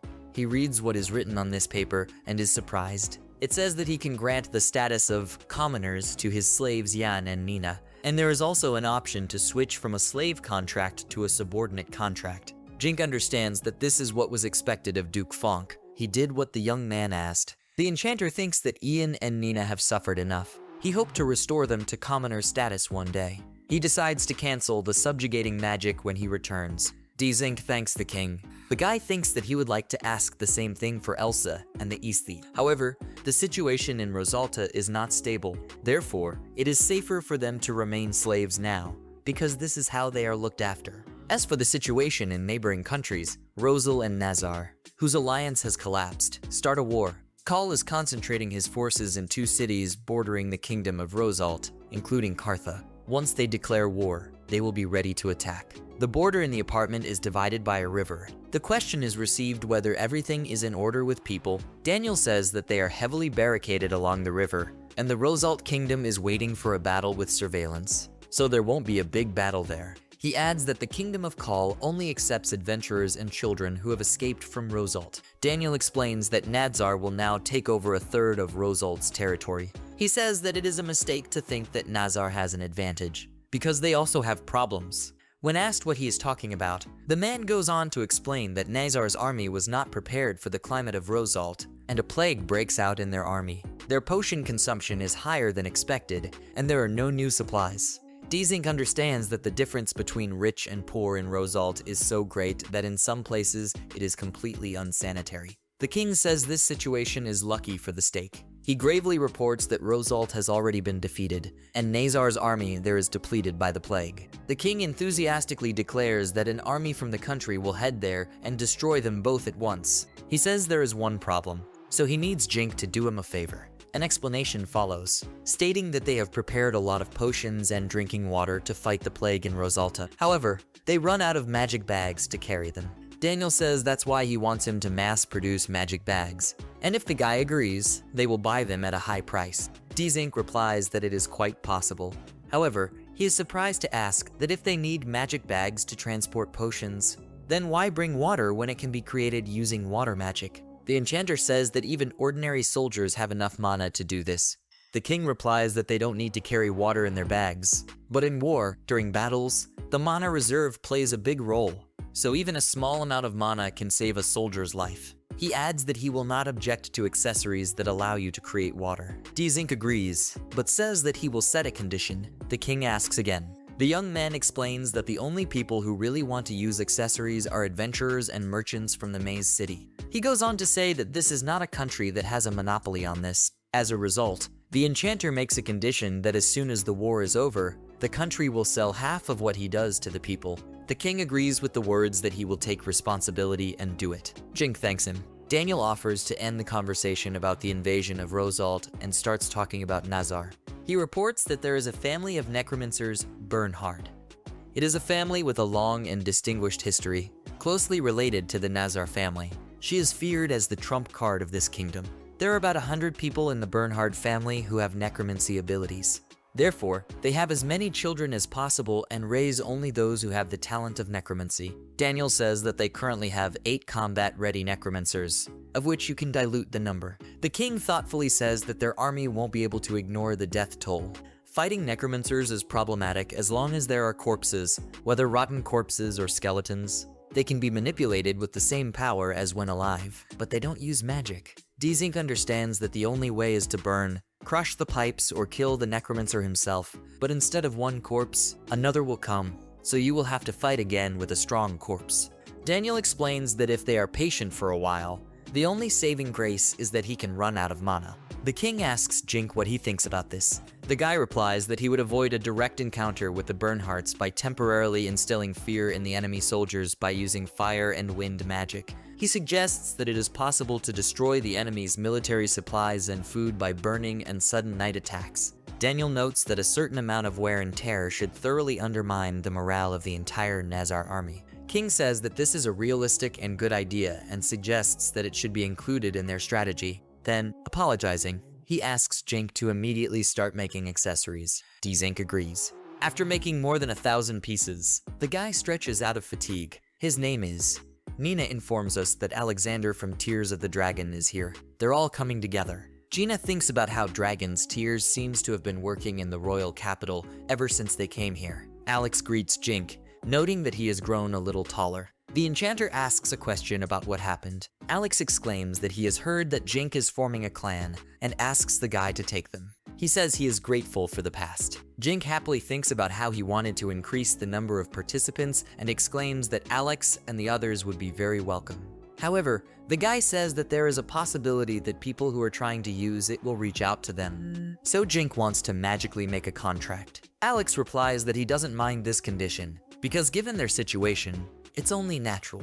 Jink asks if Alex sees the people from Sacred Flame. He replies that he gets along well with them. The enchanter assumes that they are going to take part in a war against Rosalt. Alex says that they are going to explore Hamel's labyrinth, and he doesn't care about Rosalt. However, this is his homeland, so he doesn't want to fight. Jink thinks about the fact that the Adventurers Guild is gathering mercenaries right now. It's hard for Alex. The man says that it's still better to go to the Maze City a little later. The enchanter replies that they are in the midst of a battle with a large messenger clan, and if Alex goes, he may be involved. He asks if this is true, to which Jink says yes. The tool that Dzink made in his workshop is delivered to Duke Fonk every day at a cheap price. He also sells it at a low price. Now the gun shop is flourishing. Messenger can't compete with him, and they'll have to admit it soon enough. Dzink explains that the payment to the clan will be cheaper than the market price and offers to deal with the documents tomorrow. Alex happily agrees and thanks the young man again.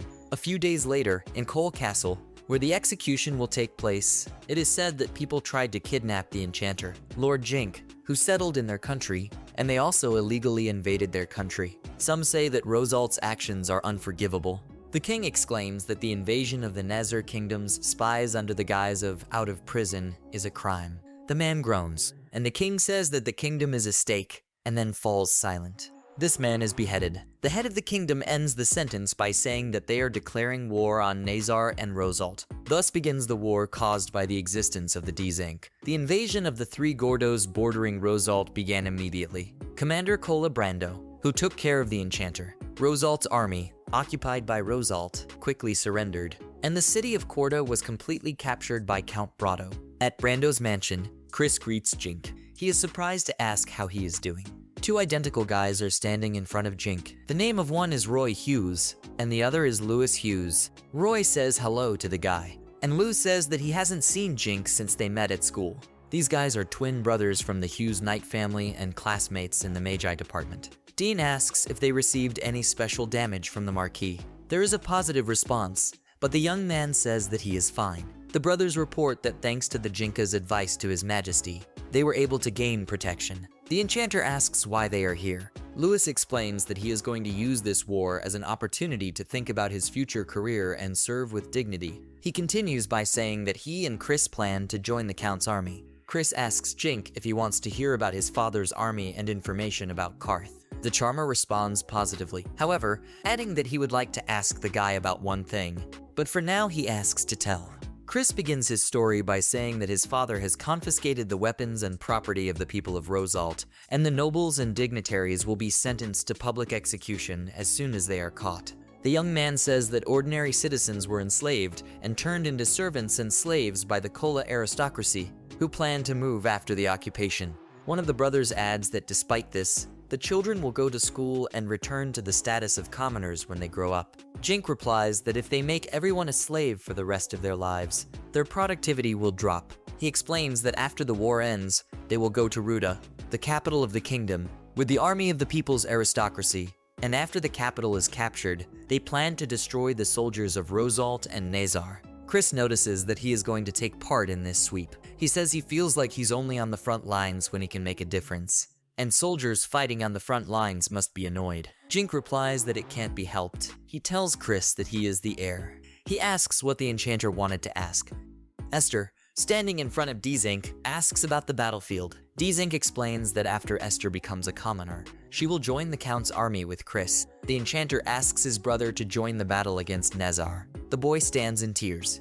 Jink exclaims, asking Esther not to cry, and asks if he doesn't like it. The maid standing next to him says that the master has offended Esther and calls him a villain. The guy is terrified. Esther, wiping away her tears, tells her brother what is stopping him, and if he tells him to give up his life, he will do so. Jink asks in horror what he is talking about. The enchanter explains to his brother that he wants him to start achieving military success as soon as possible. He adds that whatever path Esther chooses, this career will benefit him in the future. Dzank says that he asked to send his brother to the relatively safe Aryargrad. He asks Esther to take Ian with her as a security guard. He also adds that he will support it with enchanted items. Now the aesthete understands what it was and thanks his brother. Jink, looking at his brother, realizes that he really wants to go with them, but thinks that the king will not allow it. The enchanter says he can handle it himself. Esther asks Jinka to leave Jan here for safety's sake. The guy thinks about it. He asks about Dan, who wanted to fight Nazar in order to get rid of out of prison. Esther agrees. He boldly announces that he will fight to ensure that his brother will not be ashamed. Dzank then adds Alex and the others to the membership, officially creating a clan. He calls it the Seal and registers the clan as an rank adventurer guild. Some people say that Daniel did a great job. In the town of Hamel, at the house of the Duke of Foncure, three men are discussing something. One of them says that it is good to take advantage of an active discussion outside of prison to destroy aristocrats who were political enemies. He starts talking about getting the position of Lord of the Maze City. Another asks what they will do because they are getting too much attention. A third complains that the height of the child is unbearable. He says that he wants to use his weakness to plan his downfall, but needs to make it look like an accident. He furiously catches up with the other man, asking how long they're going to keep them waiting, since no one has come. He replies that he understands that this is disrespectful. Someone breaks down the door. Howard walks in, furiously asking where Fonker is.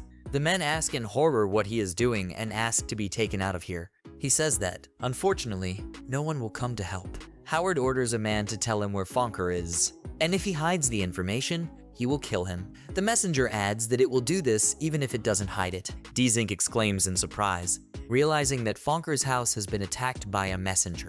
The man standing in front of him says that there is no need to worry, because my lord was not injured. He is currently in the royal capital and plans to meet his majesty at the royal palace tomorrow. The man hands him a paper and asks him to take it for full information. Dzink takes it. According to the letter, the arms dealer that the messenger was holding back by force finally called out to Duke Fonker. The members of the messenger guild started to gather in the city. Howard tried various schemes to take advantage of him and the Duke, but they all failed. The messenger became desperate and attacked the mansion to force the Duke to keep quiet. However, the plan of the messenger was leaked thanks to informants from the nobles and merchants that the Duke took in. He ran away from home just before the raid. Dzink says that he is glad that everything is fine, and if the mansion is empty, the messenger can't do anything. The man asks him not to worry. He explains that he had previously invited the side branches of the family who disagree with his master, and they were found dead. The man says that the members of the messengers were put on the wanted list,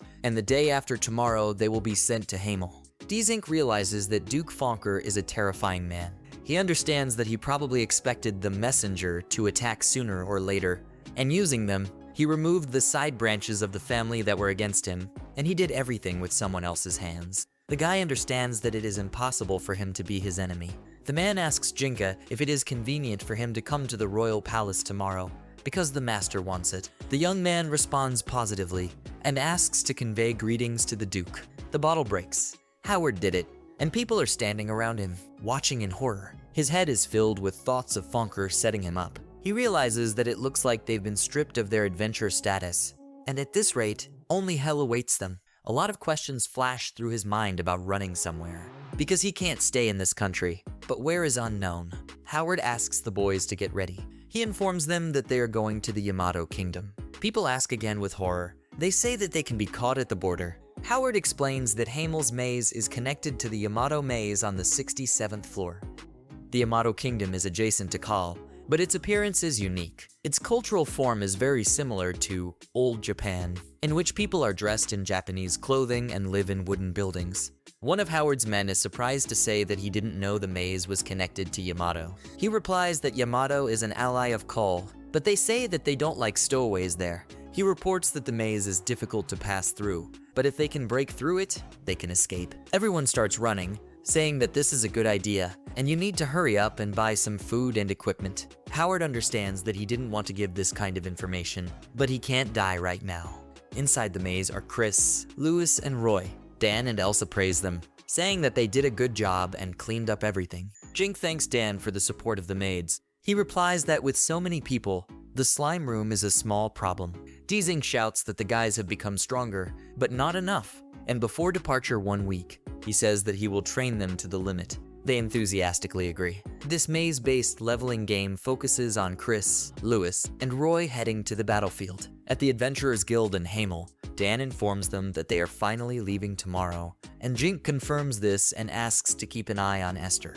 The guild leader asks if Jink has decided to join the Messenger's destruction team. He responds positively and says that he is partly to blame for the confusion with the Messenger and wants to take revenge on them himself. The girl says he can call her Alpha. In the current situation, Herbert and some of the messengers escaped into the maze, and the remnants are already being arrested and interrogated. Dan informs them that they say Herbert disappeared while they were sleeping, and even an S-rank adventurer can break through the maze, so he must have abandoned them all as unnecessary ballast. Mona says that she agrees to help the adventurers. Howard is currently on about the 16th to 30th floor. Jink notices that Howard is not as far away as he thought. Alpha responds in the negative, saying that it is moving at a fast pace, and it is impossible to know the exact location information, since it is easy for observers to return. Mona says that so far there have been no reports of the Messengers group killing bystanders inside the maze. This may be because the hierarchy is still shallow and there are a lot of eyes. Adventurers who go deeper must be careful. The boys decide that they will make the captured messengers slaves criminals and give them to the family of Duke Fonker as slave soldiers. Da says he will give cash as payment for the inconvenience from their confiscated property. Dzink responds positively and says that everything is fine. Now the guys offer to break up. Alpha has a thoughtful and seemingly frustrated face.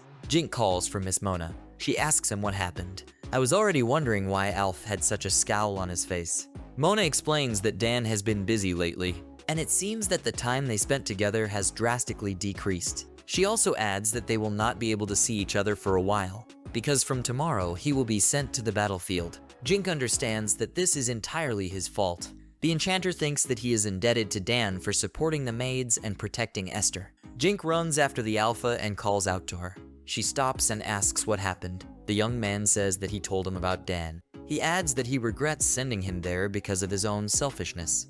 Jink says that Dan is a member of his clan and says that he will go to the battlefield to support him. The girl calmly replies that the young man does not need to apologize. Jink points to the box and says it's for Alpha.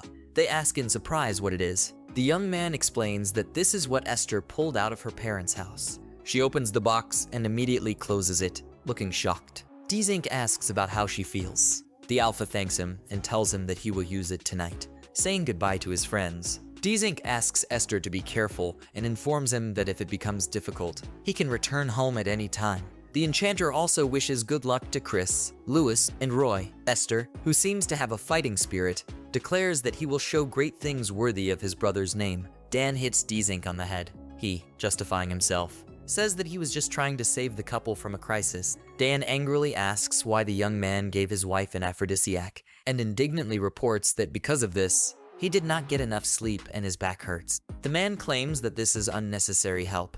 Esther anxiously asks Dan what he is doing with his brother. However, Dzink says that everything is fine. Chris waves to the enchanter and informs him that they are coming. Jink says they will go hunting for the messengers and asks if there is a meeting with the subjugation team here. Ian replies that they should arrive soon. Jink hears the words of greeting. She turns around and sees people and a fairy. She introduces herself, saying that her name is Ryu Kanon, and this is the Messenger's extermination team. It consists of Dietrich, Benjamin, Joseph, and Sylphid. Kanon says it's nice to meet you. Jink replies that he's glad to meet you and thinks about how he's never seen a fairy before, and even though she's so cute, her status is ridiculous. The fairy says that they will now follow the messengers into the maze, and there are 2 routes. She informs me that I'm going to ask Mr. One to choose. Kanon informs them that they can go either way, but one route is very dangerous, so she would like to get Jinka's consent. He replies that he understands and asks for an explanation of the route. The fairy explains that there is actually another entrance to the maze, and because it is dangerous, usually no one is allowed to approach it. It is sealed in the basement of the dungeon. This is a large hole leading to the 15th floor. But this time, as a special occasion, the seal has been lifted and they will take this shortcut. Jink asks Ian if he knew about this. He replies that this is the first time he has heard about it. Kanon explains to the guys that this is information that only a few people, including senior management, can know. She says it will be safe to go down from the 1st floor, but it will take time and expense. She asks Jinka which is best to choose. He thinks about how Howard is getting lower and lower. The enchanter ponders whether or not to take a shortcut to catch up. Jink realizes that this route is too dangerous. He will not be able to take Nina with him. He asks Ian if they can. He replies that they will be able to make the right decision as soon as they try. The enchanter understands that now is not the time to hesitate and they will manage. The young man offers to take a shortcut. The fairy agrees and says that if Jinku feels like he can't handle it, they will come back. They decide to go hunting for the messenger. The guys are near the hole that leads to the 15th floor. Asks you not to worry because the rope is closely watched by the squad. Dzink understands that there is a terrible depth here, and if you fall, you will not be saved. I explained to her that the space of the maze is distorted and there are not really 15 floors. She asks the enchanter if he wants to stop. He exclaims that he does not want to and will do everything in his power. As he sinks down, Jink thinks with horror about how scary it is. The young man mentally asks Howard to wait for him. Everyone came down, and Jink says that somehow they got here. The fairy informs him that it is a good job. She explains that there is an invisible ceiling on the 15th floor and asks to be careful. The enchanter says he can't believe it's a straight line. As expected, the S ranks are not afraid at all. However, Joseph explains that they don't show it on their faces, but they are also afraid. Kanon says that she has heard that some savages use the orichalcum kunai to climb to the ground, and they are very good at it, even though they don't have wings. Dzink notes that this sounds like a compliment from her. On the 15th floor is the York boss room. The guys do not relax to quickly understand and move forward. Now everyone moves to the 21st floor of the pasture. Jan asks Jinka to look at something. He notices two men and asks if they are from behind the messenger. He offers to catch them and get information. The guys hide. Dzink notes that they seem to be seriously injured. The enchanter understands that if the status says the banal robberies of murder, the young man assumes that they attacked the Fonker house. The fairy explains that due to fatigue and pain, they do not show vigilance. The guys run to the messengers. They turn around in horror and scream. The battle begins. The guys grab these two men. Sylph asks Dietrich not to be so cruel because they need to get information. Eddie K asks the messengers what they're doing in a place like this and where Howard is now. They answer him rudely and add that they don't know anything. Jink realizes that they smell bad and wonders what happened. The fairy asks you to give it to her. It creates imperial slime. Jink and Ian are very surprised. One of the messengers shouts to be released. The mucus gets on his hand and it blisters. Kanan sweetly tells the man that if he doesn't speak frankly, his right hand will turn to bone, and if it does, he won't be able to fix it for his own money. Jink realizes that she really is a little devil. The messenger begs to stop, and it looks like it's going to tell us where Howard is. He says he's in the volcanic zone of the 46th floor right now. Dan wonders if Howard is already there. The fairy says that the deserts and volcanoes on the 40s and 50s floors are quite unpleasant. There's also a poisonous zone ahead, and it will not be easy to pass there. Jink now understands why the maze exploration only progressed to the 60th floor. The enchanter asks the messengers why they are here. They say that they asked the city to increase the portion of rice. He is the only one who eats meat every day. The man says that after that he killed half of them. Dzink is sad to realize that Howard is really a bad guy. One of the messengers explains that he left them there, and they decided to turn back, and a magic pocket is sewn to the back of his clothes. He says he had a lot of potions. They were only able to get here because of them, but he ran out of them. Jink can see that there is indeed a magic pocket on the man's clothes. He shakes his clothes and a book falls out of his pocket. The enchanter opens it and sees what it says about money for threats. Blackmail. Kanon explains that this is a secret book and assumes that it contains all the machinations and bribes of the messengers. The man denies this and says that these are his personal notes, so as not to confuse anything. Dzink realizes that this is an accounting book.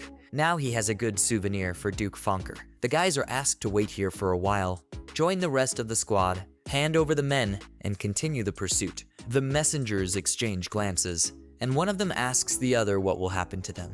Jink exclaims that for all they have done, they will become criminal slaves and be handed over to Duke Fonker. He asks if they know that Kola started the war. The enchanter explains to the men that they will bear the brunt of the battle as slave soldiers, fighting to the death, and at best they will have to work hard. The fairy says that until the squad arrives, she will entertain them and let them play with the slime. Those with horror yell that it is not necessary. Meanwhile, Howard is on the 46th floor. He sits and greedily eats a huge amount of food. The messengers look at him indifferently and are a little displeased. Howard leaves only the bones of the chicken.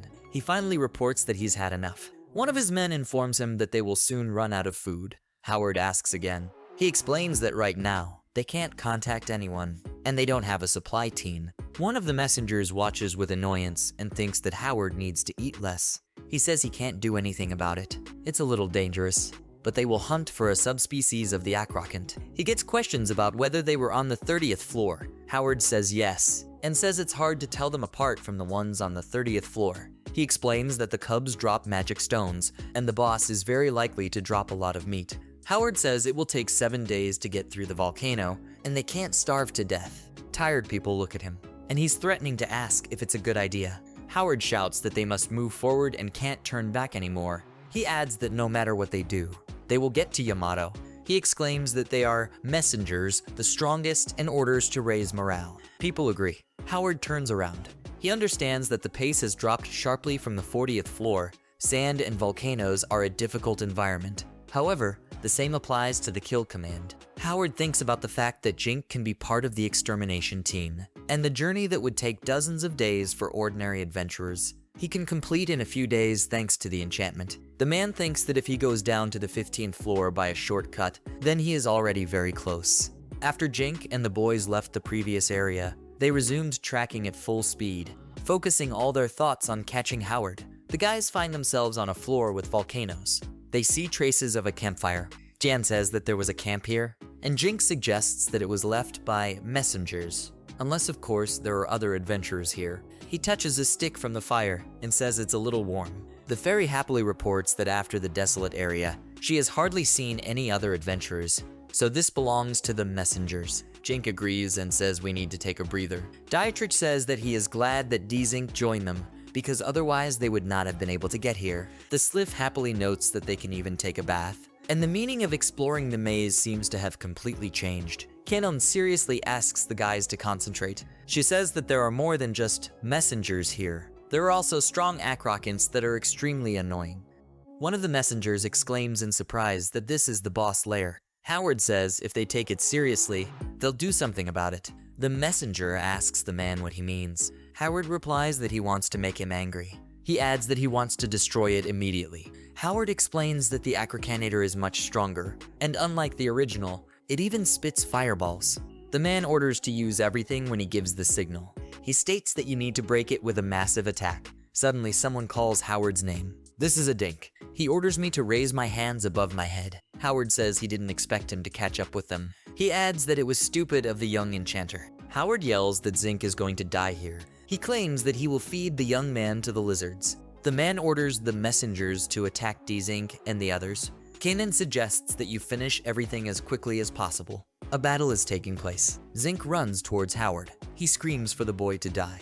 Jink realizes that it's best to remove the mages first. Suddenly, the guy's expression changes. Howard resists and fights the enchanter. They fight. Jink thinks that he is strong with a spear, and he relies on his own strength to prevent a counterattack. The guy understands that if he moves away, he will be attacked by magicians. Dzink uses an aerial tornado. Howard is confused and shocked. Kanan shouts to Jinku that he will cover him. She informs that they will remove the rest of the participants of the messenger. It's just faster to knit them if they don't have much time. One of the clan members runs towards Howard. He groans. He asks the guy to put magic into the boss ball, who exclaims with horror that this is ridiculous in this situation. Howard angrily orders him to do this, otherwise he will kill him. The frightened messenger says that he will not follow the tyrant. Howard grabs him by his clothes. Then he throws it into the hole, telling it to die. The guy screams. Jink and Kenon, seeing this, exclaim in horror that Howard has abandoned his friend. Suddenly, the boss of this floor crawls out of the hole with a messenger in his mouth. He growls. Ian screams in horror that it's the boss. A satisfied Howard informs them that this is a small gift for them, and asks if Jink will continue to catch him. Ian is horrified to say that he has woken up. Howard shouts to his men to leave. He runs away. The man shouts that he hopes they won't see each other again. Jink and Kanan follow, the enchanter yelling for him to stop. The young man tries to fight off the boss. The fairy says with horror that it eats people. Jink calls Jan, who informs him that he captured most of the messengers, but a few managed to escape. The enchanter decides to catch up with Howard. He suggests that the cannon split up. He explains that he will go after Howard and asks that Fairy and Ian deal with the boss. She agrees and says that as soon as she understands, she will come to help. Jink leaves, and Kanan shouts after him to be careful. The messengers are asking to be released. Someone grabs one of them by his clothes. This is Dietrich, who says that if they don't want to be eaten, they should be quiet. The man says they can handle the boss. The fairy who is going to fight says that she has not used wind magic to its fullest for a very long time. She's coming at the boss, yelling that she's going to cut him up. The fairy asks Dietrich to cover up. A man runs to help. He's holding the monster down. Dietrich understands that even with amplification magic, it's hard. The man angrily cuts off the boss's tail.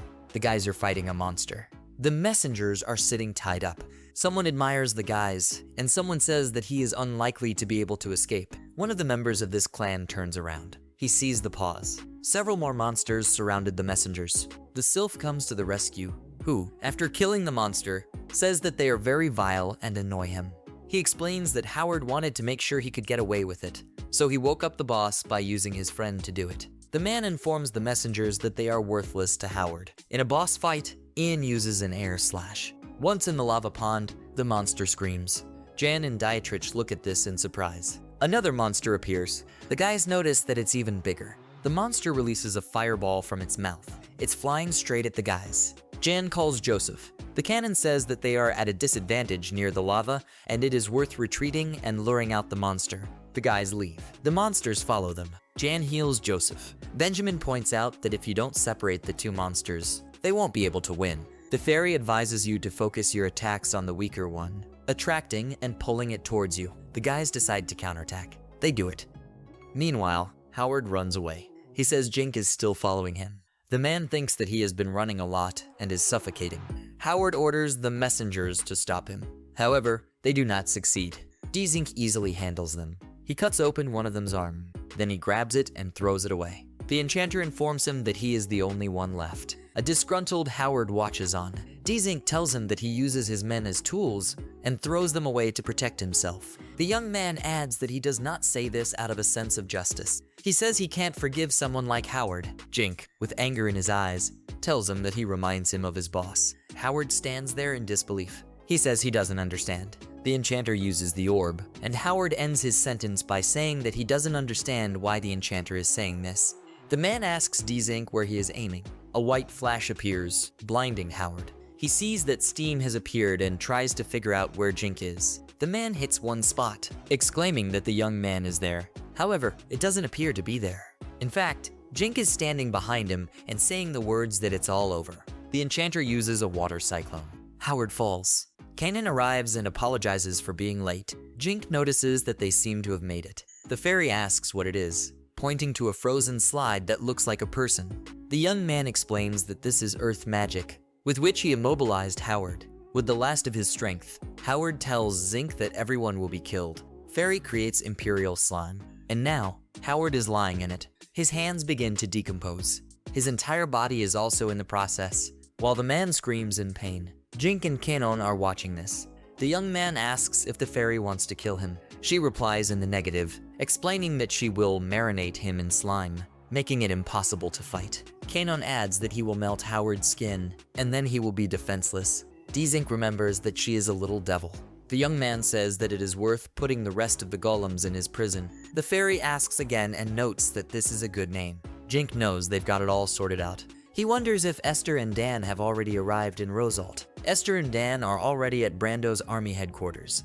On the territory of Rosalt, in Harlots, the commander-in-chief of the army greets his son. Chris replies that they haven't seen each other for a long time. He says that as the heir, he will fight so that his father will not be ashamed. He says he's glad to see the Hughes brothers, and also that he's heard a lot about Dan. Chris' father informs Esther that he heard about him from Jink, and also adds that he heard that he became a rank adventurer after becoming a commoner in the royal capital. Esther responds positively. The commander explains that they are now occupying and setting up a fortress here in Harlots, and now they are going to attack Sarihild. He adds that Nazar's army is there now, and it will be a tough battle. Esther notices that Rosalt's army seems to be steadily losing its territory. Chris' father goes on to explain that Kull's army has taken control of Ru, the kingdom's capital, and they are in the midst of a sweep. It's only a matter of time before they fall, as this battle is essentially a war with the Nazar people in Rosalt. The commander asks his son if Jink has trained him in the maze. He responds positively and adds that he can now use attacking magic.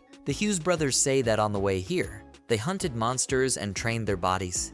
The commander-in-chief tells the guys that for Chris and them, this will be the first battle. He says he wants to give them some advice.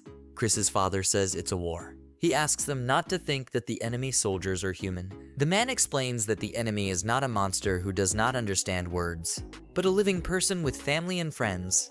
But on the battlefield, the main task is to kill as many opponents as possible. He says that no matter how well trained a soldier is, the moment he kills his opponent, he hesitates slightly, and those who can't throw away conscience and empathy will eventually become mentally ill. Chris's father asks them to remember that if they feel mentally exhausted, it's better to go back. Dzink agrees and thanks for your concern. Esther thinks that tomorrow there will be a battle and she needs to practice. Suddenly, the boy hears the words that Dan is a veteran. He sees two guys. One says the Hughes brothers seem to be quite talented. He expresses confidence that they will attract a lot of attention. The second guy informs that Master Chris has also become strong, and the Brando family will be safe in the next generation. The first guy asks who Esther is, and says that the Count only took him because he is a junior Jinka who has S rank. He also notes that he is as fragile as a girl, and expresses his doubt that Esther can even fight. The boy hears the other guy reply that he thinks Esther is actually a girl. Dan intervenes in this conversation, asking what the young people said about Esther. They get nervous, not knowing what to say. One of the guys forces out that they will go. Esther apologizes to Dan, who asks why he didn't tell them anything. The boy replies that, in his position, nothing can be done, even if he says something. Esther adds that he's been used to it since he was in Rosalta. There were many people in Rosalt who despised Jink and Esther, so even in the camp of Brando's army, he had a bad impression. He escaped to Kal just before the country was destroyed, so it's only natural that he should be hated. Dan informs Esther that he is now stronger than the adults around him. He asks if it's okay to put those who say stupid things in their place. He replies that everything is fine. He does not want to create problems and blacken the reputation of his brother. However, Dan says that this will not work anyway, so if Esther doesn't like it, then he will do it himself. The boy replies that he doesn't have to go that far. The man asks what's wrong. Esther replies that if the soldiers of Brando's army witness his battle on the battlefield, they will get to know him better. Dan replies that he understands and will talk to Count Brando. The man apologizes for the late visit, but the Count says that Esther and Dan arrived on time because he also needs to talk to them. He says that he is thinking of asking Esther to join the knights under his direct supervision and achieve some results in battle. Esther asks if the Count wants him to become a knight. He replies that he has received several letters from Dzink detailing the boy's actions and abilities. Esther thinks about her brother. The Count says that he thought it would be a good idea to entrust him with the position of platoon leader, but the soldiers will not be convinced even if Esther is a rank. He asks what the boy thinks about it. The graph assumes that this is a relative safe winning method. Dan says that the Count cannot ignore the fact that the soldiers speak ill of Esther. He agrees and says that those who go too far are punished, but this creates even more publicity. He adds that if they send more punishers, it will affect the morale of the soldiers. Esther apologizes for any inconvenience this may cause. He replies that he does not need to apologize, because this is the result of his lack of managerial skills, and apologizes for being an unreliable adult. The boy asks the Count if he can listen to him. It responds that it depends on the content, but it won't ignore it. Esther asks the Count to let him fight on the front lines for tomorrow's battle. The Count replies that this is expected, but apparently he is going to give a reason why not to do it. The boy also says that he is older than his brother, he was able to use magic, and specializes in single combat. Esther explains that if he could see how his spear works on the front line, he could solve all the problems. The Count objects, saying that if the boy dies, Dzink will hate the Count for the rest of his life. Dan says he'll cover for him. He explains that according to intelligence reports, there don't seem to be any known savages in Nazar's camp. Dan says that, in his opinion, this is the best way. The Count thinks about it. In the end, he agrees, but asks them to step back if they sense danger. Dan and Esther are happy. They thank the Count and leave.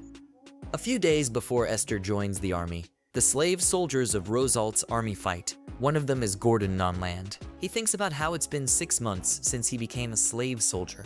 Thoughts flicker that the city is about to fall. With such a bad spear, Rosalta's fate won't change. He wonders if it's hard for his Esther son right now. There are rumors that he went to the stake with Dzink. Gordon Nonland wonders why the boy wanted to become a slave. He understands that it is unlikely that Gina treats Esther badly. After all, they were on good terms. Suddenly, a Nazar soldier appears and orders the common soldiers of Rosalt to kneel in front of Nazar. The soldiers stand in shock and wonder how many he has killed at one time. The commander orders the soldiers and slaves to kill a soldier from Nazar. Suddenly, he calls Gordon's name. The man says that he was good at throwing spears, so he orders him to beat him. He agrees, but it is understood that he does not even know how to retreat, because with such equipment, it is impossible to win. The soldier from Nazar looks around madly and tells the next one to come. He thinks about the unit being destroyed, just like his life up to this point. Gordon realizes that it was a very empty life, because he lived as a puppet of his father, who killed his wife, and in the end, he became a slave. The man is angry, because he thinks that his son chose Dzink over him, and he is unlikely to forgive him. Gordon mentally says that if there is a chance to meet in another world, then he wants to apologize. A soldier from Nazar yells that they are cowards who can't fight without borrowing the power of magicians. The commander shouts at the soldiers not to allow themselves to be fooled. He informs them that they will purge Nazar's army, known for corruption and bribery. The man orders the 3rd and 5th squads to climb the wall with their mithril spears. They do it. Esther calls Dan, telling him to go. Suddenly, they notice the archers. Esther uses an air shield. Dan says, "I need to take care of it." The boy agrees. You should be ordered to use magic to destroy the enemy. The boys climb the wall. This time, Esther uses an air cyclone. The boy gets on the roof. He tells the archers to attack. Esther can handle them easily. The boy uses an air shield. Dan praises him, but asks him to leave it to him too. He angrily says that because of the people from Nazar, he took a sip of bitterness. The soldiers from Rosalt are surprised to see what Esther is doing. One of them says that they will also continue in the same spirit. He orders us to go ahead so as not to give them all the glory. The battle on the roof continues. The soldiers run, cheering that they have broken through. Dan says that the wall is now cleared and asks Esther if he is okay. He replies that he used recovery magic. No serious injuries. Dan asks the tired soldiers, who had been judging Esther before, if they have seen what the boy is capable of. One responds positively, apologizing for being so stupid, and the second says that thanks to them, they do not lose so many people. Dan calms down a little, because he understands that now Esther will not be so depressed. The man reports that they are heading for reinforcements in the city. He asks again if the boy is okay. He responds positively. There is a battle going on in the center of the city. Esther kills soldiers from Nazar. He thinks sadly that he and the bank have split up, and they have to wait in a small square in the city. The boy notices something and runs, wondering what's out there. Esther arrived at this place. He hears shouts for the monster to stay away. He goes to the place where the sound came from, and he sees a man with an arrow in his throat and in his back, and with his hand he holds a spear stuck in a soldier. Esther realizes that this is his father. He thinks about what he's heard about Nazar's trump card, necromancy. It's much easier to use dead bodies that don't feel tired or hurt than it is to raise an army. But he thinks that's not all. Esther thinks that the horror of moving corpses destroys the will to fight, especially when one of these corpses is a relative. Esther can't believe she and her father are reunited like this. The man says the boy's name. He asks his father in surprise if he is conscious. Gordon apologizes for being an unworthy father. He apologizes for not leaving any legacy. Suddenly, Esther sees a walking skeleton holding its own skull in its hand. He addresses Esther as his grandson and says that they have finally met. The boy realizes that this is his grandfather, a noble army general. Esther thinks that, as her brother said, Nazar collected the bodies of the executed. Gordon asks his son if there is anything he can do. He says that before the soul goes to the next world, being possessed by a monster can cause harm. Grandpa explains that he says that a blade possessed by a monster has almost no will. He adds that the boy's father is already dead, but continues to kill, and soon he will give his soul to the monster. But suddenly, he exclaims that the boy is from a family of aristocrats. He must find strength as the eldest son. Esther must be the head of the country. The boy says that he still hasn't forgiven him for what he did and won't forgive him even if he dies. Esther adds that he is grateful for the support. The boy kills his father. Gordon burns down. Esther then kills her grandfather. He says that whatever the boy does, he has their blood in him. The boy realizes that the fact that the two bodies were moving means that there is a necromancer here somewhere. Esther decides to use the power his brother gave him, presence detection. The commander of Nazar's army is angry because two bodies were killed and didn't fight. He exclaims that they are useless. Suddenly, Esther appears, attacking them using an air cyclone. The soldiers fly away. Rosalt's army decides to finish them off. The necromancer of Nazar's army is not happy that this child destroyed them, and it falls. Esther stabs him in the throat with a spear. The boy solemnly announces to the others that the enemy necromancer has been killed. Jink expresses his gratitude and hands over the bottle, saying that he doesn't know if he will like it. At the clan house, Luke gratefully takes the gift from him, saying that it is a 50-year-old wine produced in the Olga region. He replies that he is very happy that Luke has become his rival in the rank advancement exam. He says that thanks to him, he was promoted to a rank. Jink tells Luke that he is very strong. He admits that during the exam, he felt that his life was in danger. Luke says he just got back from the maze and apologizes for dragging Jink into this. He replies that even if he tries to find a rival, there are no more rank adventurers left in Hamel. Luke informs us that the Gamel control team has been eliminated, and all the rank adventurers have gone into the maze. He adds that everyone is grateful to the guys for crushing two evil clans, and thanks to this, the country's security has improved. Luke says they are now the strongest in Hamel. He adds that only the Jinka clan can compete with them. Luke suggests that the young man make an agreement with the Big Tree. He says he has no intention of fighting. Collusion, monopoly on profit excluded. Luke explains that there are dozens of Big Tree volunteers involved in the war, and he wants to keep his footing so that he can provide support in case something happens. Dzink says that he doesn't mind and offers to officially sign the contract later in the guild. The guys decide to organize an event for communication between the clans.